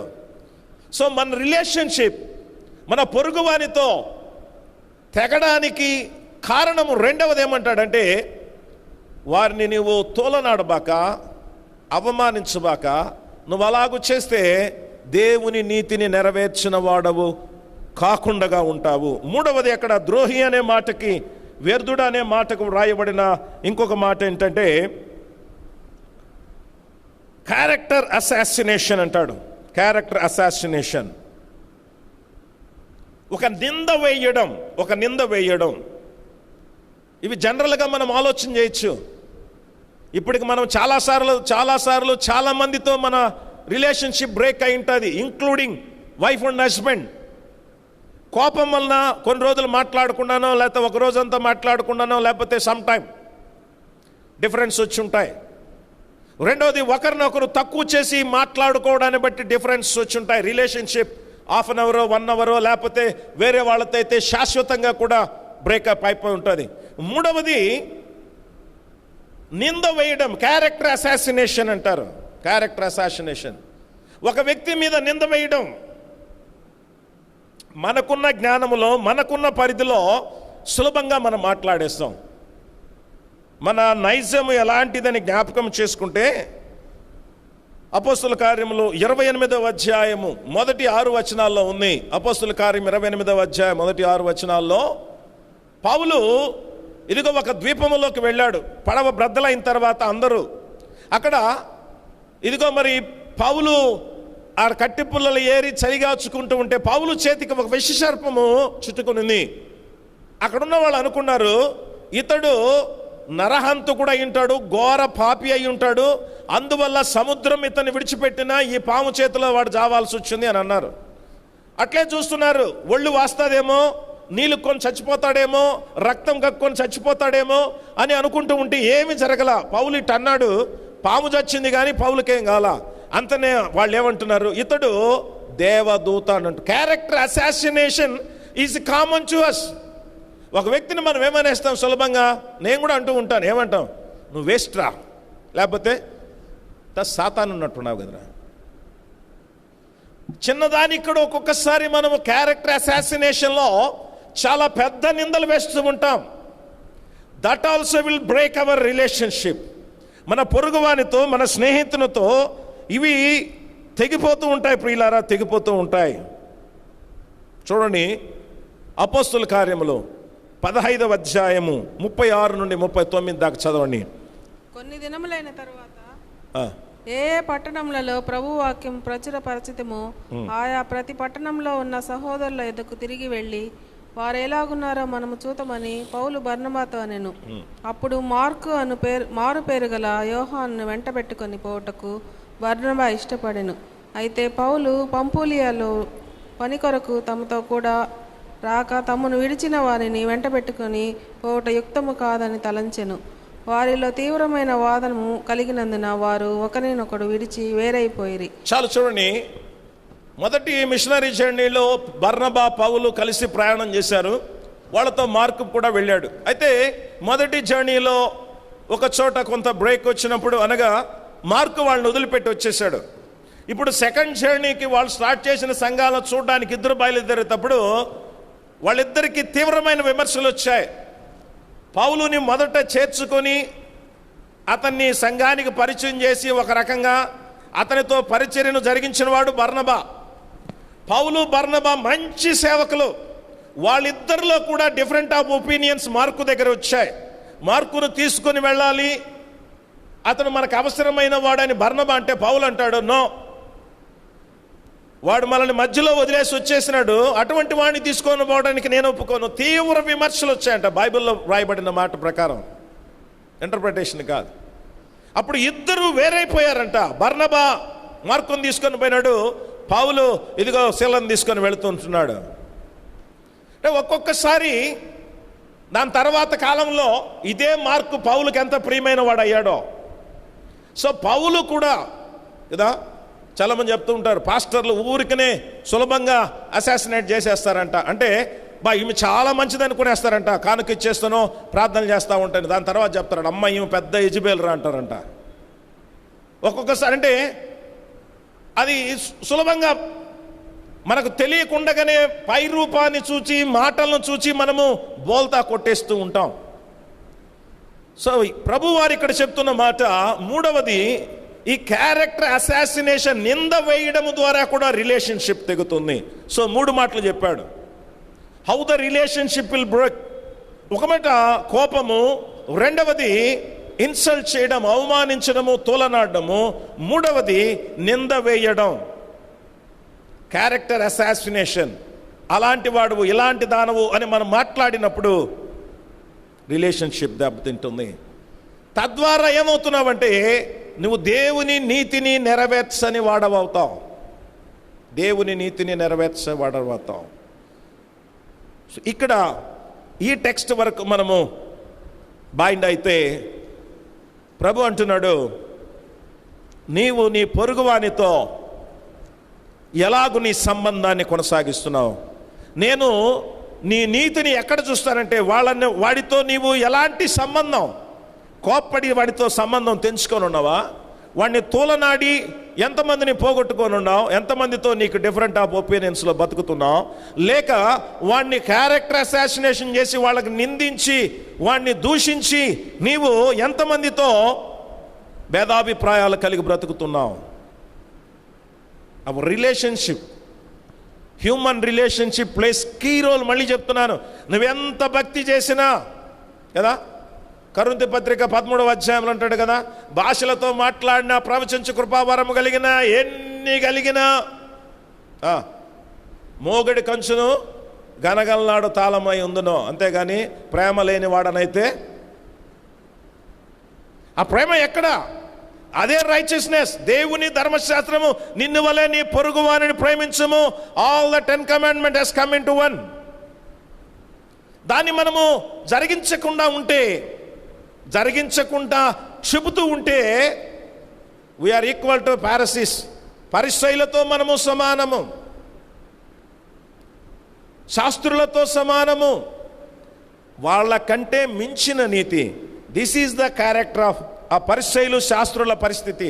ఎంతసేపు అయినా తోలనాడము, తృణీకరించడము, నింద వేయడము, నువ్వు సుంకరివి, నువ్వు పాపివి. ఏది దేవాలయంకు వెళ్ళిన ప్రభువా నన్ను ఈ సుంకరిలాగా చెయ్యనందుకు నీకు వందనాలు. ఈరోజు ఇవే మానవ సమాజంలో కొరబడుతున్నాయి ప్రియులారా. నో డౌట్, భార్యాభర్తలు లేదు, అన్నదమ్ముళ్ళు లేదు, అక్క చెల్లెలు లేదు. ఒకవేళ ఉండిన రిలేషన్షిప్ ఎలాగుందట, మానవ సంబంధాలన్నీ ఆర్థిక సంబంధాలే. డబ్బులుంటే, డబ్బులు ఇస్తూ ఉంటే ఎటువంటి వాళ్ళైనా అది కానీ బ్రేక్ అయిందనుకోండి. బట్ దేవుని బిడ్డలు, we must maintain good relationship with neighbour, fellow men. జాగ్రత్త. రెండవ భాగంలో ఇక్కడ ప్రభు ఎంతగా ఈ రిలేషన్షిప్ కొరకు మనము, హౌ ఇంపార్టెంట్ ఇట్ ఈస్, ఇది ఎంత ప్రాముఖ్యమైనదో చెప్తున్నాడు. ఏం చెప్తున్నాడు? 23-24 వచనాల్లో, నీవు బలిపీఠమునొద్దకు వెళ్ళి బలి అర్పిస్తూ ఉంటుండగా నీ మీద నీ సహోదరునికి ఏదైనా విరోధం ఉందని నీకు జ్ఞాపకం వస్తే దాన్ని వదిలిపెట్టి అక్కడ రా. సో రెండవది, మొదటిది how the relationship will break అని చెప్పాడు. 23-24 వచనాల్లో ఆ రిలేషన్షిప్ ఎంత అవసరము అనంటే, అది ఎంత ప్రాముఖ్యమైనదంటే, దేవుని సన్నిధి కూర్చుని బలి అర్పిస్తూ అక్కడ చేరినప్పుడు కూడా నీ మీద నీ సహోదరునికి, వాని మీద నీకు కాదు, నీ మీద అతనికి ఏదైనా విరోధ భావం ఉందని నీకు తెలిస్తే నువ్వు మొదట వెళ్ళి వానితో సమాధాన పడము. Reconciliation with everyone is necessary. ప్రభు చెక్ చేసేది మన జస్టిస్ని, మన నీతిని ఎక్కడ చూస్తాడంటే నీవు ఎంత మట్టుకు సమాధాన పడి ఉన్నావు, ఎంత మట్టుకు సమాధాన పడి ఉన్నావు. నువ్వు నాకెంత బలులు తెచ్చావని కాదు, బలి కంటే కూడా, దేవునితో సమాధాన పడ్డానికి ఇచ్చే బలి కంటే కూడా నీవు నీ పొరుగువానితో సమాధాన పడ్డం అనేది చాలా ఇంపార్టెంట్. అది అక్కడ ప్రభు ఎస్టాబ్లిష్ చేస్తున్నాడు. వాస్తవం ప్రియులారా, అది చాలా ప్రాముఖ్యమైనదని దేవుని వాక్యం మనకు సెలవిస్తుంది. పేతురు రాసిన మొదటి పత్రిక 3వ అధ్యాయం 11వ వచనములో అంటాడు కదా, సమాధానమును వెదకి దానిని వెంటాడము. That's what Jesus saying. నీ బలిపీఠము దగ్గర గుర్తొస్తే వదిలే, అక్కడ నాకు ముఖ్యం కాదు, నువ్వు వదిలేసిపోవడం తప్పు కాదు. నువ్వు వానికి నీ మీద విరోధ భావం ఉందని తెలిసి వానితో సమాధాన పడకుండా నువ్వు బలి అర్పిస్తే వేస్ట్. దానివల్ల నీవు నాతో సమాధానం పొందలేవు, I cannot treat you as a justified person, నీవు నీతిమంతుడని తీర్పు పొందవు. అందుకే పేతురు అంటున్నాడు, సమాధానమును వెదకి దాన్ని వెంటాడాలి. హెబ్రీ పత్రిక 12వ అధ్యాయం 14వ వచనంలో ఏమంటాడండి? హెబ్రీ పత్రిక 12వ అధ్యాయం 14వ వచనంలో, అందరితో సమాధానమును పరిశుద్ధతయు కలిగి ఉండుటకు ప్రయత్నించుడి. గుర్తుంచుకోండి, పరిశుద్ధత లేకుండా ఎవడును ప్రభువును చూడడు. చాలు. అందరితో ఏం చేయాలంట?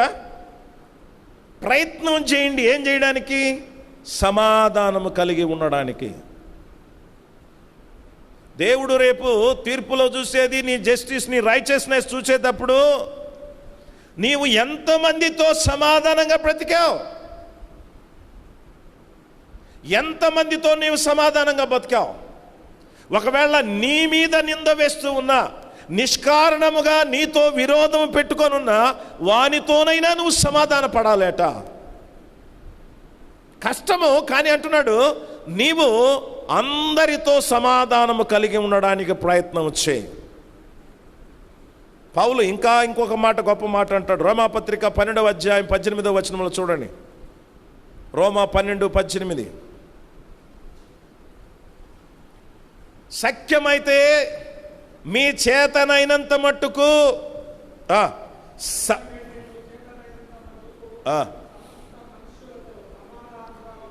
సమస్త మనుషులతో సమాధానం.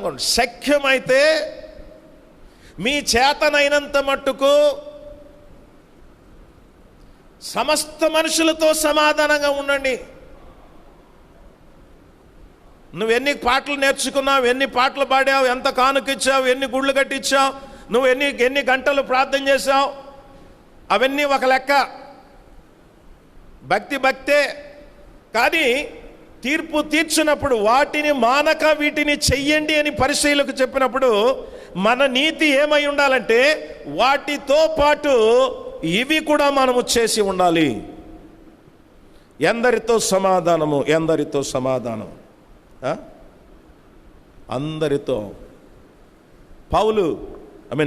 సౌలు దావీదును తరుముతున్నాడు, మనకు తెలుసు కదా. 2 సార్లు, ఒకసారి గుహలో శంకా నివర్తికి పోగా ఆయన వాష్రూమ్ పోయినట్టు మన భాషలో పిల్లకాయలకు అర్థం కావాలంటే అక్కడ దావీదుకు చిక్కాడు.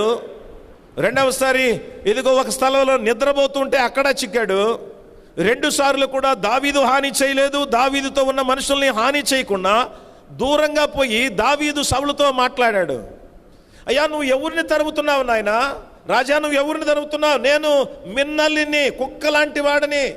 నేను నీకెందుకు హాని చేస్తాను? నన్నెందుకు చూడు. 2 సార్లు దేవుడు నాకు అప్పగిస్తే నేను నిన్నేం చేయలేదే, నా మీద ఎందుకు నీ కష్టము అని దావీదు సౌలుతో సమాధాన పడడానికి ప్రయత్నిస్తున్నాడు.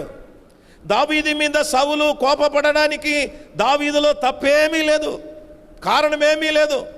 కానీ ఇతను సమాధాన పడినట్లు నటిస్తున్నాడు. అవును నాయనా, నీవు నాకంటే నీతిమంతుడవు, నేను నీకు అపకారం చేస్తున్నాను, ఉపకారం చేస్తున్నావు, నీవు రాజు అవుతావు, నా పిల్లల్ని జ్ఞాపకం చేసుకో అంటున్నాడు. కానీ మళ్ళీ టార్గెట్ చేయడం మట్టుకు మిస్ చేయలే, అనగా తరుముతూనే ఉన్నాడు.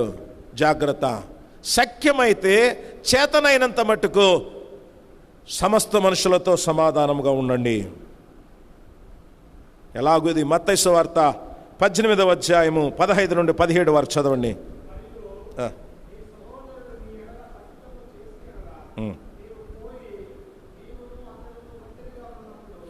అతనిని గద్దించుము, అతడు నీ మాట వినేడలా నీ సహోదరుని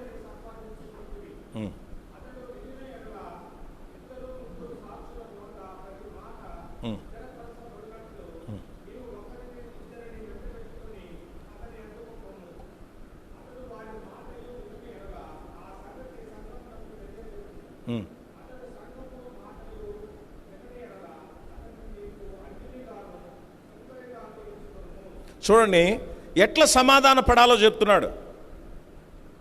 ఎవరికైనా ఎవరితోనైనా నువ్వు భేదం వచ్చినప్పుడు వాడితో సమాధాన పడ్డాలకి వాడి ఇంటికి మొదట నువ్వు వెళ్ళు, వాడితో సమాధాన పడ్డానికి ప్రయత్నం చేయి.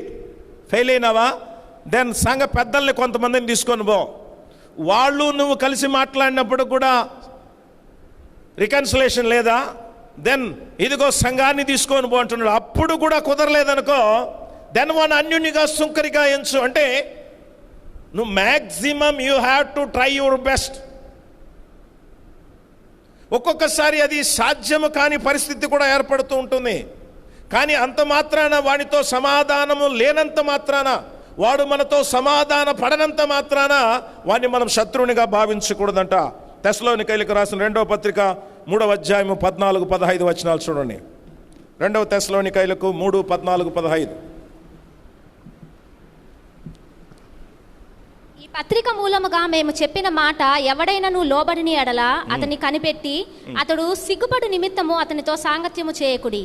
అయినను అతని శత్రువుగా భావింపక సహోదరునిగా భావించి బుద్ధి చెప్పుడి. చూడండి, ఎవడైనా నా మాట, నేను పంపించిన వాటి ప్రకారము, నేను రాసిన ప్రకారం మీతో కలిసి నేను రాసినటువంటి మాటల ప్రకారం జీవించకుండా ఉంటే వానితో సాంగత్యం చేయబాకండి, వాడిని దూరంగా పెట్టండి, వాడికి బుద్ధి వచ్చేటట్లు. బట్ అతని శత్రువుగా భావించబాకండి. సమాధాన పడడానికి ప్రయత్నం చెయ్యి. అతడు నీతో సమాధాన పడలేదనుకో, వాణ్ణి నీవు శత్రువుగా భావించవద్దు అని అంటాడు. శత్రువుగా భావించవద్దు అంటాడు. జాగ్రత్త. మనుషులతో సమాధానము కలిగి ఉండడంలో దేవుడు మన నీతిని వెతుకుతాడు, మన నీతిని వెతుకుతాడు. మూడవది, ఈ హ్యూమన్ రిలేషన్షిప్లో ఎలాగో ఇది దెబ్బతీస్తుందో చూసాము, ఎంత ప్రాముఖ్యమైందో చూస్తున్నాము. 25-20 వచనాల్లో ఎంత త్వరగా దాన్ని మనము జరిగించుకోవాలో చెప్తున్నాడు. నీ ప్రతివాది అధికారి దగ్గరికి పోయి నీ మీద కంప్లైంట్ చేసి ఆయన నీకు పనిష్మెంట్ ఇచ్చేలోప త్రోవలో ఉండగానే వానితో సమాధాన పడు అని అంటాడు. మనుషులతో నీ రిలేషన్షిప్ ఎలాగుండాలంటే, కొంతమంది భార్యాభర్తలు సంవత్సరాల తరబడి మాట్లాడుకోరు, బిడ్డలు తల్లిదండ్రులు మాట్లాడుకోరు, అన్నదమ్ముళ్ళు మాట్లాడుకోరు.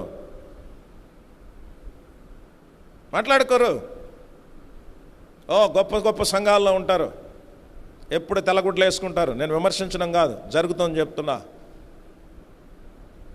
ఎంత ఈర్ష్య, అసూయ, పగ, కుట్ర కుతంత్రాలు ఉంటాయో.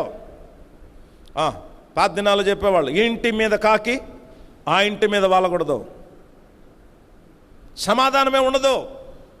టైం వచ్చినప్పుడు చూసుకుందాంలే, ఏం వాడికైంది అవుతుంది, ఆమెకైంది అవుతుంది, నేనేం తక్కువ, తప్పు చేసింది ఆమె, నేనేం తప్పు చేయలేదు, జరగని, కానీ ఏమి ఆమెకుంటే నాకుంటుంది, వాడుకున్నప్పుడు నాకుంటుంది. ఇంట్లో బిడ్డలు మాట్లాడుకోరు. త్వరగా రికన్సిలేషన్, త్వరగా మనము మన సహోదరుడితో సఖ్యతను పొందుకోవాలి. అందుకంటాడు త్రోవలో ఉండగానే.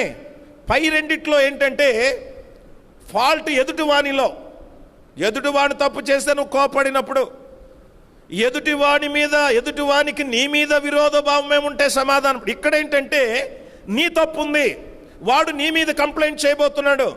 ఆ కంప్లైంట్ చేసి నీ శిక్ష లోపల నువ్వు త్వరగా త్రోవలో ఉండగానే వానితో సమాధాన పడు అంటాడు.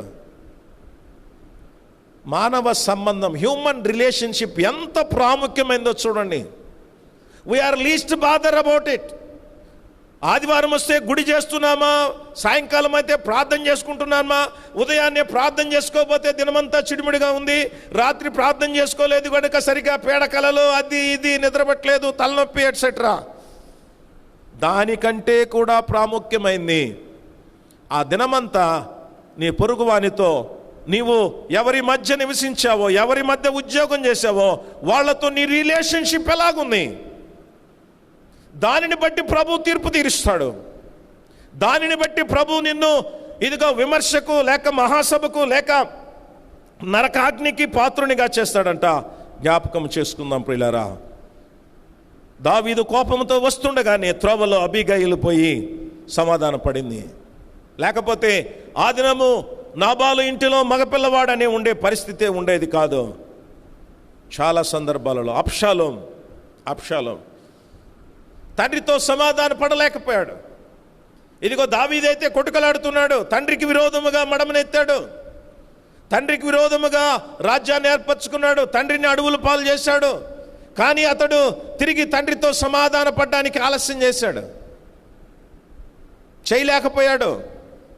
ఏం అడ్డం వచ్చిందో దావీదైతే ప్రయత్నం చేస్తూనే ఉన్నాడు. చివరికి అతను చనిపోకముందు ఆ యుద్ధంలోనికి వెళ్ళే యోవాబును సేనాధిపతిని పెద్దల్ని పిలిచి అంటున్నాడు, నా ముఖం చూసి అబ్షాలోమును వదిలిపెట్టండి.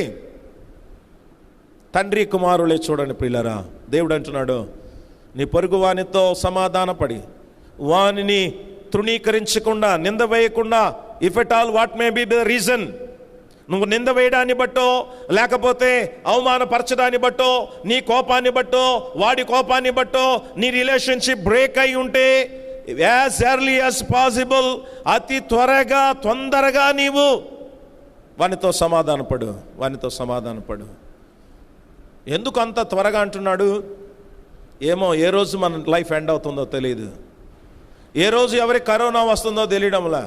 సిమ్టమ్స్ ఏమీ లేవు పాజిటివ్,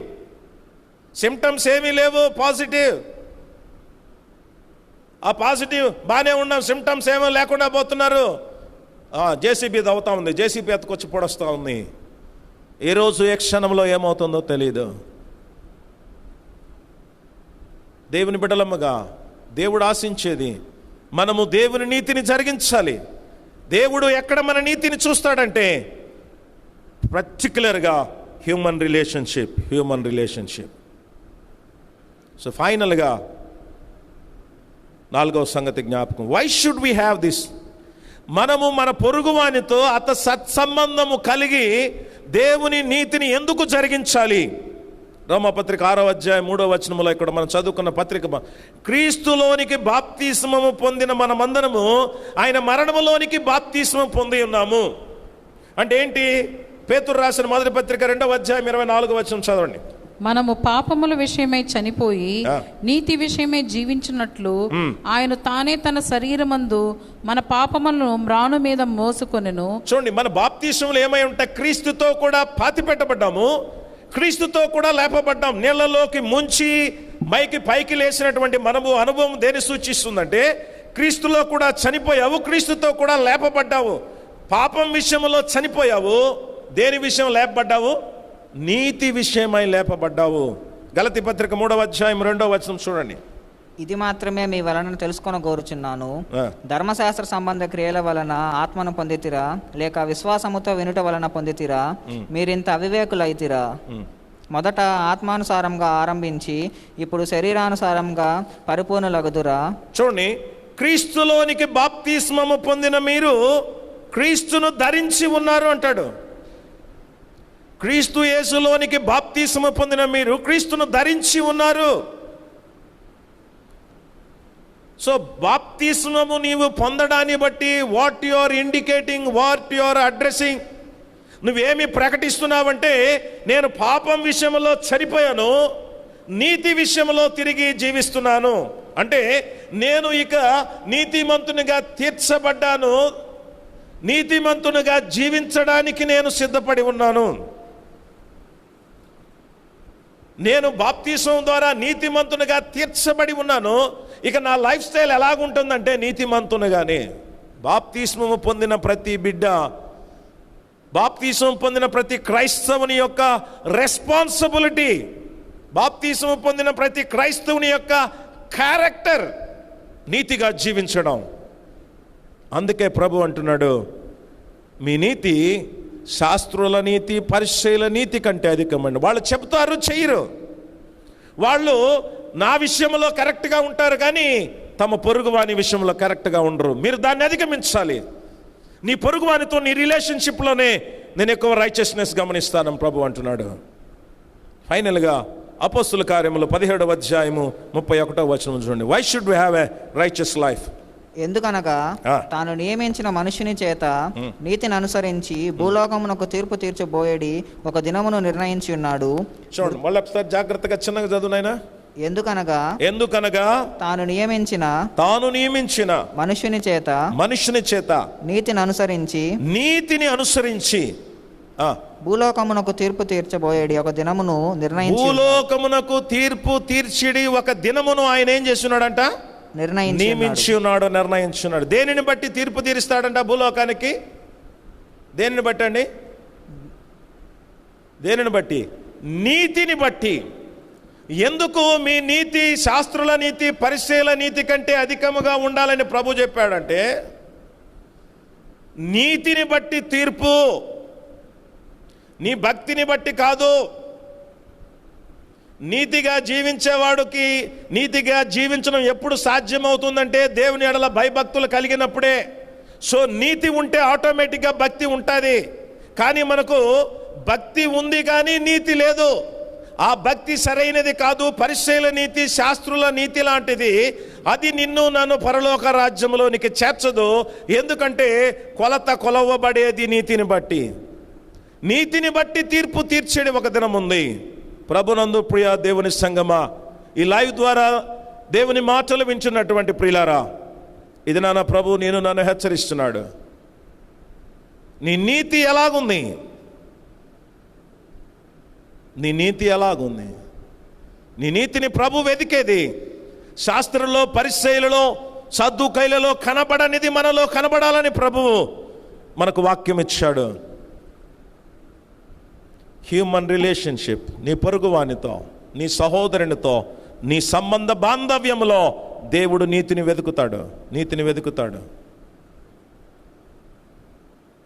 10 ఆజ్ఞలలో ఆ 5 ఆజ్ఞలన్నిటి కూడా మనం చెప్తాం. నరహత్య చేయవద్దు, వ్యభిచరించవద్దు, దొంగిలిద్దవద్దు, అబద్ధ సాక్ష్యం పలకద్దు, పొరుగువానిది ఏది ఆశించవద్దు, పొరుగువాని భార్య అయినా ఇది కూడా, అవంతా కూడా అవర్ రిలేషన్షిప్ విత్ నైబర్, మన పొరుగువానితో, మన సహోదరునితో మన జీవితం ఎలాగుంది? దీనిని బట్టి దేవుడు తీర్పు తీరుస్తాడు.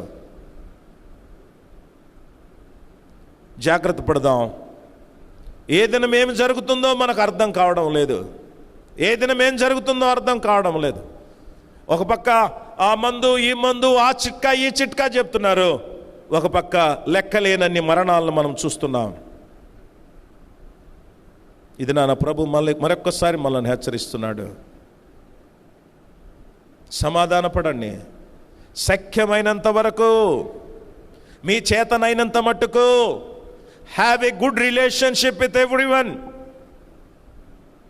ప్రతి వానితో సమాధానంగా ఉండడానికి ప్రయత్నం చేయండి. అది సాధ్యము కాని ఎడల వాడిని శత్రువుగా భావించబాకండి. వాడికి బుద్ధి వచ్చినట్లు, వాడికి బుద్ధి రాకుండా మనం ఏం చేస్తామంటే, ఒక్కోసారి వాడు దుర్మార్గుడు, దుష్టుడు అని తెలిసి కూడా వాడికి ఎన్నిసార్లు చెప్పినా వాడు కలిసి రానప్పుడు వాడిని మనం ఏం చేస్తామంటే వెలివేయాలి, వాడిని దూరం చేయాలి, శత్రువుగా భావించకూడదు. కానీ చాలామంది ఏం చేస్తారంటే వాడిని వదిలిపెట్టరు. ఫైనల్ SALC 2గా నడిపించబడుతుంది. ఎన్నిసార్లు రికన్సిలేషన్ కోసం ప్రయత్నం చేశామో, సమాధాన పడదాం, చర్చి ఒకటవుతుందంటే నో రెస్పాన్స్. సమాధాన పరచువారు ధన్యులు, వారు దేవుని కుమారులు అనబడతారు. కొంతమంది ప్రయత్నం చేశారు, అపెక్స్ బాడీలు మేము ఇలాగే ఉంటాం. జాగ్రత్త. నువ్వు అలాగే ఉండి ఎన్ని చేసినా కూడా, సమాధాన పడకుండా నువ్వెన్ని చేసినా నీవు నీతిమంతుడిగా తీర్చబడవు. దేవుడైతే నీ పొరుగు వానితోనే నీవు సమాధాన పడాలని చెప్తున్నాడు. నీ భార్యతో, నీ భర్తతో, నీ సహోదరులతో you must maintain a good relationship. జాగ్రత్త. లేచి నిలబడదాం, తలలు వంచుదాం, ప్రార్థన చేసుకుందాం. ఈ లోకంలో ప్రభువారు దేవునితో మనకు సమాధానం ఏర్పరచడానికి వచ్చాడు. దేవునితో సమాధాన పడడానికి పాత నిబంధన దినాలలో బలులున్నాయి. వాటిని చెబుతూ బలి అర్పించేటప్పుడు నాతో సమాధాన పడ్డానికి మొదట వెళ్ళి నీ సహోదరునితో సమాధానపడు. నీ సహోదరునితో నీ రైట్ రిలేషన్షిప్ మెయింటైన్ చేసుకొని రా నా దగ్గరికి. సమాధానకర్త అధిపతిగా వచ్చిన ప్రభువుని అంగీకరించి ఆయన బిడ్డనని చెప్పుకుంటూ ఇంకా నీ పొరుగు వారితో, నీ రక్త సంబంధికులతో సరైన సాంగత్యము లేకుండగా, సమాధానపూర్వకమైనటువంటి పరిస్థితులు లేకుండగా నువ్వు బ్రతుకుతూ ఉంటే జాగ్రత్త. త్వరపడు. వాడు నీ విషయము దేవునికి చెప్పి దేవుని ఉగ్రత నీ మీదకు వచ్చే లోపల ప్రభు అన్నాడు కదా, ఈ దినమైన సమాధాన సంబంధమైన సంగతులు నీవు తెలుసుకున్న ఎన్నో మేలు, అయినా అవి నీ కన్నులకు ఇప్పుడు మరుగు చేయబడి ఉన్నాయి. ఆ సమయము రాకముందే, శిక్షకు నీవు దేవుడు నీ యొక్క లెక్క చూచి ముగించకముందే, కృపాకాలం అంతము కాకముందే దేవుడు అంటున్నాడు, try to have a good relationship. Human రిలేషన్షిప్కున్న ఇంపార్టెన్స్ ఎరుగు.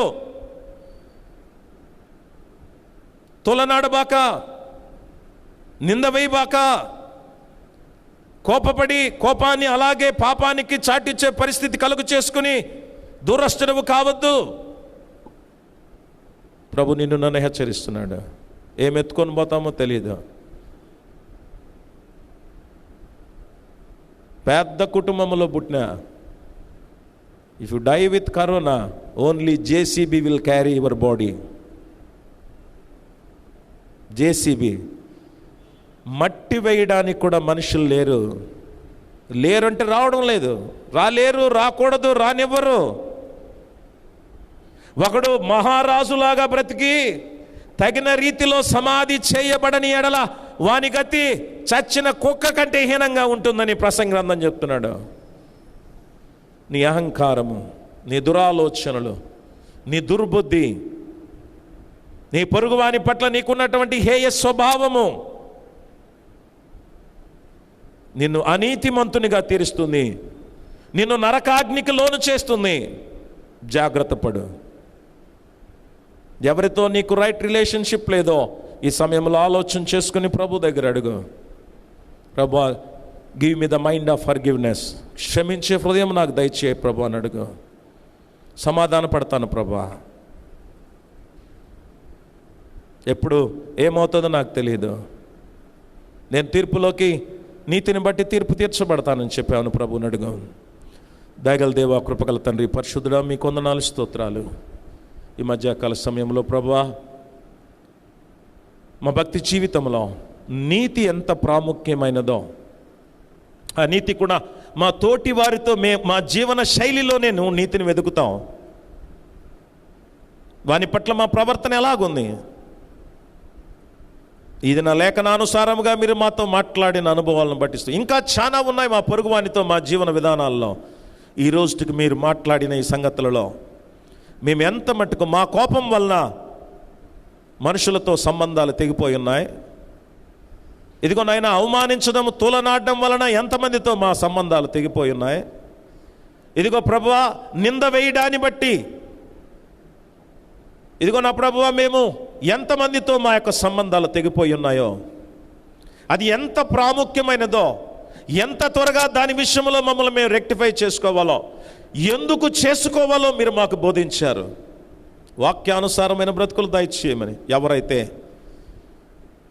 నీ ఆత్మ సహాయాన్ని ఈ సమయంలో కోరుతున్నారో అట్టి బిడ్డలకు నీ ఆత్మ సహాయము దయచేయమని విత్తబడిన వాక్యాన్ని పాలింప చేయమని యేసునామములో అడుగుచున్నాము తండ్రి. సమస్త జ్ఞానమునకు మించిన దేవుని సమాధానము క్రీస్తు యేసు వలన మన హృదయములకు తలంపులకు భద్రముగా కావాలండి కాపాడునుగాక. ఆమేన్.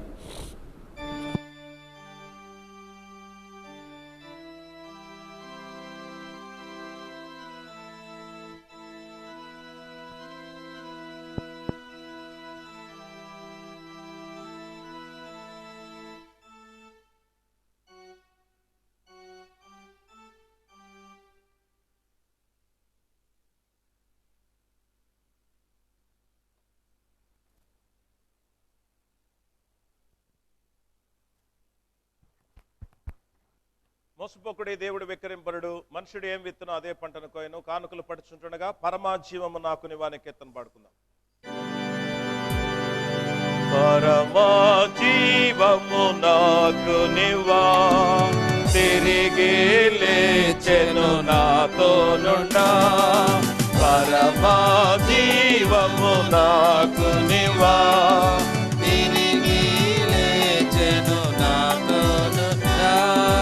నిరంతరము నన్ను నడిపించును, మరలా వచ్చి యేసుకొని పోవును. నిరంతరము నన్ను నడిపించును, మరలా వచ్చి యేసుకొని పోవును. యేసు చాలును చాలును, యేసు చాలును చాలును. ఏ సమయమైనా ఏ స్థితికైనా నా జీవితములో యేసు చాలును. సాతాను శోధన అధికమైన సొమ్మసిల్లక సాగి వెళ్ళెదను. సాతాను శోధనలధికమైన సొమ్మసిల్లక సాగి వెళ్ళెదను. లోకపు శరీరములాగినను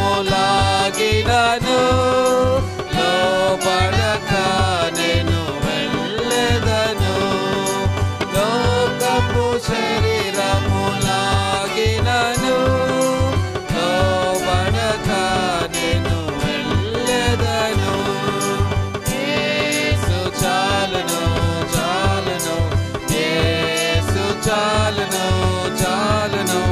ఏ సమయమైనా ఏ స్థితికైనా నా జీవితములో యేసు చాలును. పాచిక బయలలో పరుండ జయం, శాంతి జలము చెంత నడిపించును. పాచిక బయలలో పరుండ జయం, శాంతి జలము చెంత నడిపించును. హర్షమ ప్రాణము తృప్తి పరచు, మరణలోయలో నన్ను కాపాడును. అనిశము ప్రాణము తృప్తి పరచు, మరణలోయలో నన్ను కాపాడును. యేసు చాలును చాలును, యేసు చాలును చాలును. ఏ సమయమైనా ఏ స్థితికైనా నా జీవితములో యేసు చాలును.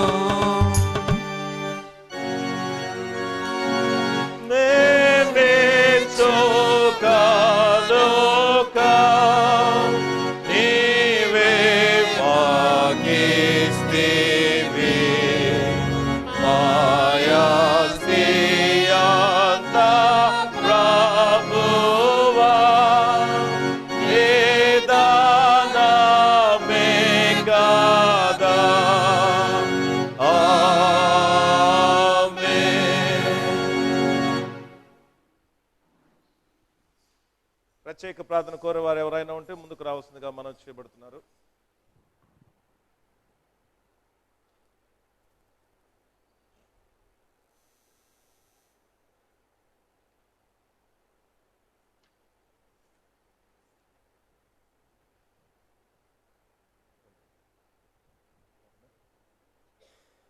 ప్రార్థన చేసుకుందాం. జీవాధిపతి, ప్రేమపూర్ణుడా, పరిశుద్ధుడా, మీకు వందనాలు స్తోత్రాలు చెల్లిస్తుంటున్నాం. ఉదయకాల సమయంలో తమను తాము ప్రత్యేకించుకొని నీ పాద సన్నిధికి వచ్చినటువంటి ఈ తల్లి కుమారుని బట్టి మీకు స్తోత్రాలు. సహోదరు జ్యోతి, అలాగనైనా యవనస్తుడు రంజిత్ను బట్టి నీ సన్నిధిలో ప్రార్థిస్తుంటున్నాం. గడిచిన వారంలోనైనా అకస్మాత్తుగా బిడ్డకు ఏర్పడ్డ అస్వస్థత, ఇదిగోనైనా హాస్పిటలైజ్ అవ్వడం, ఇదిగో నా ప్రభు వెనువెంటనే నువ్వు అందించిన అద్భుతమైన స్వస్థత చికిత్సను బట్టి నిన్ను గణపరుస్తున్నారు. అవును ప్రభా, ఈ భయానకమైనటువంటి కరోనా సీజన్లో ఏ చిన్న అస్వస్థత వచ్చినా మానసికంగా భయపడిపోతున్నాం. ఎందుకంటే మాకు వస్తున్న వార్తలు రకరకాలుగా దాని సిమ్టమ్స్ ఇలాగుంటాయి, అలాగుంది, ఇలాగుందని గందరగోళమైన పరిస్థితిలో, అలాంటి ఒక భయానకమైన పరిస్థితిలోకి బిడ్డకు వచ్చినటువంటి చిన్న అస్వస్థతలో ధైర్యపడ్డారు. అయితే నా ప్రభా, నీ కృపలో అద్భుతంగా ఇదిగో కుటుంబము, ప్రియులు, పెద్దలు చేసిన ప్రార్థన ఆలకించి బిడ్డను స్వస్థపరిచి ఇదిగో నాయన సంపూర్ణ ఆయురారోగ్యములు ప్రసాదించినందుకు మీకు వందనాలు స్తోత్రాలు చెల్లిస్తున్నారు. ఇదిగో నాయన స్వస్థపరచు దేవుడు నేనే, నేను పొందిన గాయముల ద్వారా మీకు స్వస్థత అని చెప్పిన మాటను బట్టి ఇదిగో నాయన రంజిత్ని మీరు స్వస్థపరిచినందుకు స్తోత్రాలు. పూర్ణ ఆయురారోగ్యం ప్రసాదించండి. బట్టి తల్లి, తండ్రి, అలాగ కుటుంబం చేసిన ప్రార్థన ఆలకించినందుకు వందనాలు చెల్లిస్తూ, తనను బట్టి రంజిత్, అలాగ కుమారుని బట్టి తల్లిని సన్నిధిలో వందనాలు చెల్లిస్తుండగా అంగీకరించమని, న్యాయపరమైన దీవెనలకు వారసులుగా చేయమని యేసునామములో అడుగుచున్నాము తండ్రి, ఆమేన్. దేవుని దయాదాక్షములకు, ఆయన కృపా కటాక్షములకు మిమ్మల్ని అప్పగిస్తుంటున్నాను. తండ్రి, కుమార, పరిశుద్ధాత్మ ఏక దేవుడు స్వస్థపరిచిన ప్రభు పరిపూర్ణమైన స్వస్థతలోకి నడిపించి కుటుంబం ద్వారా స్తుతి, ఘనత, మహిమ సదాకాలం పొందునుగాక. ఆమేన్. కీర్తన సంఖ్య 262.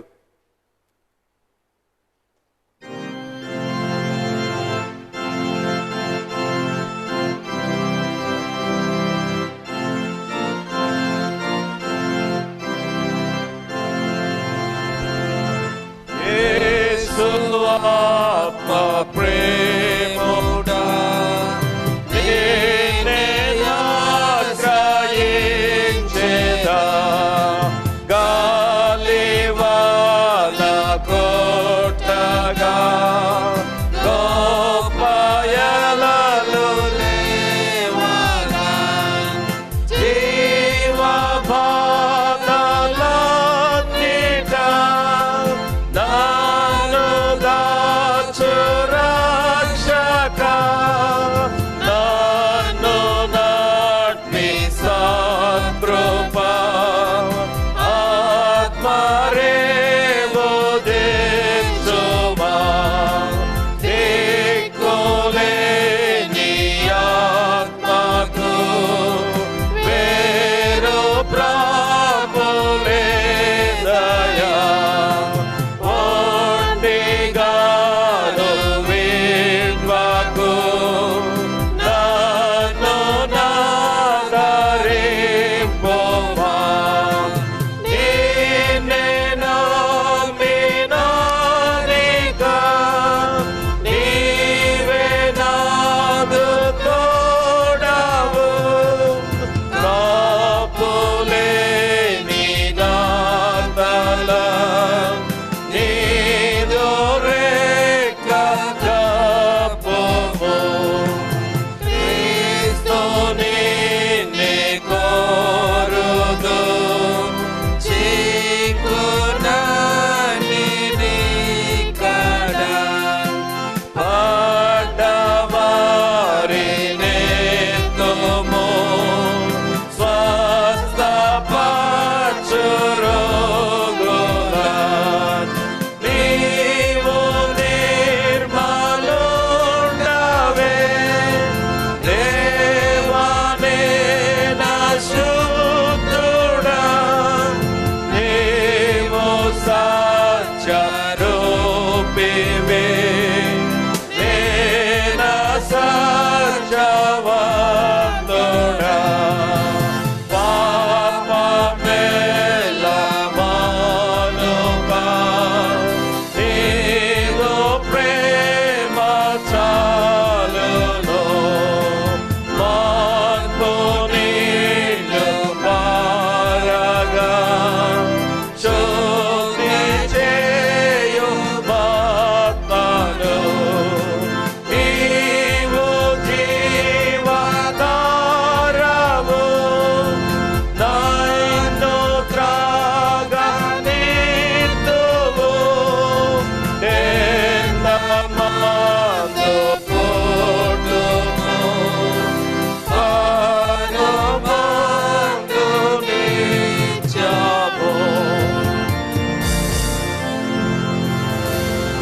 మోకరించగలిగిన వారు మోకరించండి, మోకరించలేని వారు నిలబడి ఉండగా ముగింపు ప్రార్థన, ప్రభు ప్రార్థన ఆశీర్వాదం చివరిలో 45వ కీర్తన ఒక వచనముతో ప్రార్థన ముగించుకుందాం.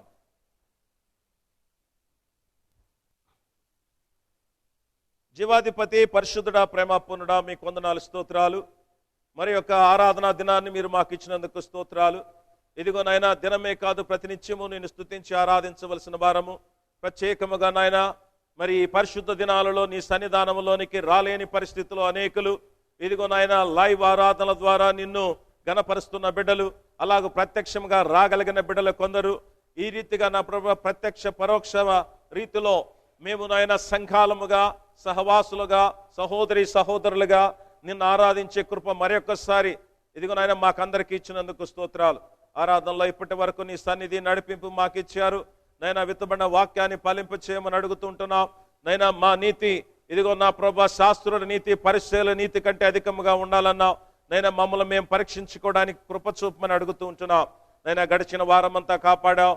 విద్యలో, ఉద్యోగాల్లో, వృత్తుల్లో, వ్యాపారాల్లో, కాయ కష్టాల్లో, గృహస్థ జీవితాల్లో, ఇంట బయట, రాత్రి పగలు ఒంటరిగా ఉన్న అనేకులతో ఉన్న నీ భద్రత ఇచ్చావు. ఇదిగో నైనా, ఇదిగో మాస్కులు మేము ధరించా, శానిటైజర్స్ వాడా, సోషల్ డిస్టెన్స్ మెయింటైన్ చేసిన నైనా కాపాడినది నీవు కానీ అవి కాదు. అలాగని మేము వాటిని నిర్లక్ష్యం చేయకుండా మేము మా వంతు మేమేమి చేయాలో అలాగూ చేయడానికి కృప చూపండి నైనా. కరోనా బారిన పడి గడిచిన వారంలో మరణించిన ప్రియులందరినీ జ్ఞాపకం చేసుకుంటున్నాం. ఇదిగో నాయన, ఎంతమంది పాజిటివ్ వచ్చి క్వారంటైన్లో ఉన్నారో బిడ్డల కొరకు ప్రార్థిస్తుంటున్నాం. ఎంతమంది డిశ్చార్జ్ అయ్యారో వారిని బట్టి స్తోత్రాలు నైనా. అనేక రకాల నైనా మరి ఉద్యోగాలు చేసేవారు, పోలీసు వృత్తులు, ఇదిగో నాయన వైద్య వృత్తిలో ఉండేవారు, రెవెన్యూ డిపార్ట్మెంట్లో ఉండేవాళ్ళు, ఇదిగో నాయన IAS IPS ఆఫీసర్స్ కూడా నా ప్రభువా ఇదిగో మరి ఈ వ్యాధి బారిన పడుతున్నారు. వారిని కాపాడుమని మనవి చేస్తుంటున్నాం. చిన్నలనేమి పెద్దలనేమి నాయన ఆ వ్యాధి ముడుతుంది, సహాయం దయచేయండి. ఇదిగో రష్యాలో మెడిసిన్, ఇదిగో అమెరికాలో మెడిసిన్, ఇదిగో అక్కడ మెడిసిన్, ఇక్కడ మెడిసిన్ అంటున్నారు. అది ఎప్పుడు వస్తుందో నైనా, అది ఎప్పటికి సాధ్యమవుతుందో తెలియడం లేదు. అయితే నా ప్రభువా నీ కృపను బట్టి మేము ఇంకా ఎవరు మారాలని, ఎంతమంది మారాలని, దేనిని బట్టి నాయనా దీనిని నువ్వు ఇంకా ఈ భూప్రపంచం మీద అనుమతించున్నావు, అది నెరవేర్చబడ్డానికి సహాయం దయచేయండి. మనుషులు భయం కలిగి నీ వైపు తిరగడానికి కృప చూపమని మనవి చేస్తుంటున్నా తండ్రి. మీకు స్తోత్రాలు. ఈ సెయింట్ పీటర్ సిటీ ప్యారిష్ ఇదిగో నాయన మీరు ఆశీర్వదించండి.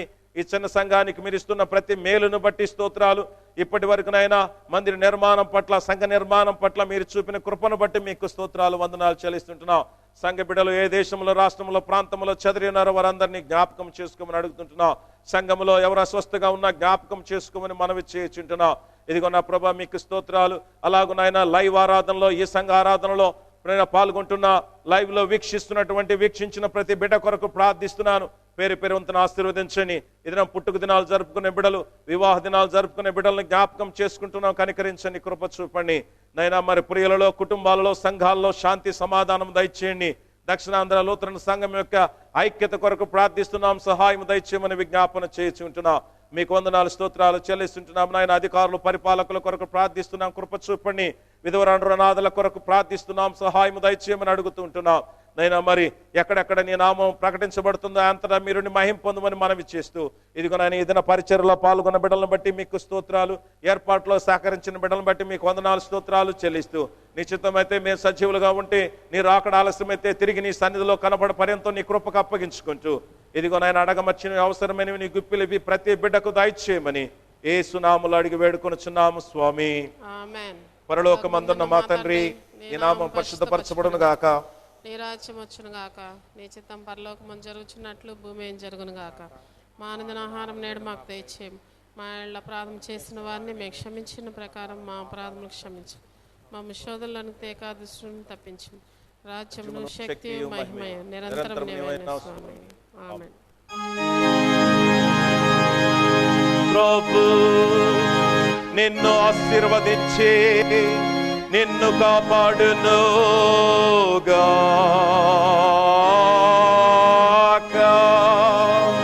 ప్రభువు నీకు తన ముఖమును ప్రకాశింపచేసి నిన్ను కరుణించునుగాక.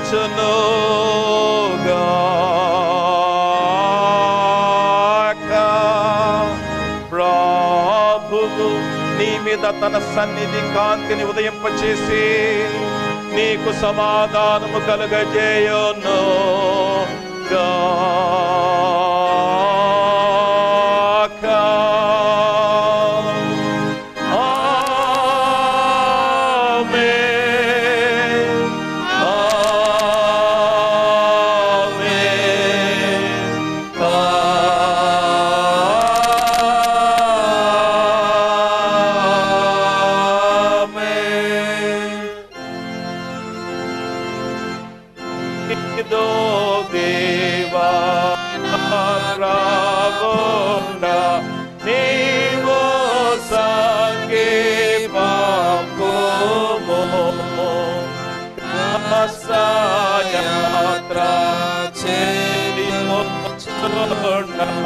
కాము మాకు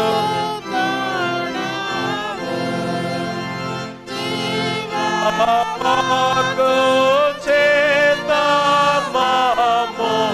దేవాయాదారి భూమి నీకు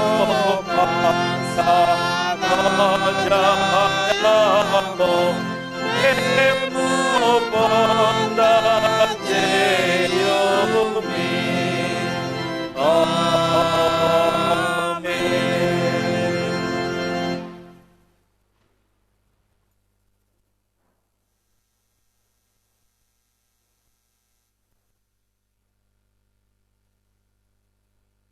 ప్రభునందు ప్రియమైన వారా, ఇతరత్వం తర్వాత 6వ ఆదివారంలో మాతో కలిసి ప్రభుని ఆరాధించి ఇక్కడ ఉన్నటువంటి ప్రత్యక్షంగా హాజరైనటువంటి మీకందరికీ అలాగూ పరోక్షంగా ఈ లైవ్ ఆరాధనలో ఏకీభవించిన ప్రతి ఒక్కరికి కూడా ప్రభు నామములో సెయింట్ పీటర్ సిటీ ప్యారిష్ వందనాలు తెలియపరుస్తుంటున్నాం. దేవుడు మనందరినీ దీవించి కాపాడును గాక. Thank you very much.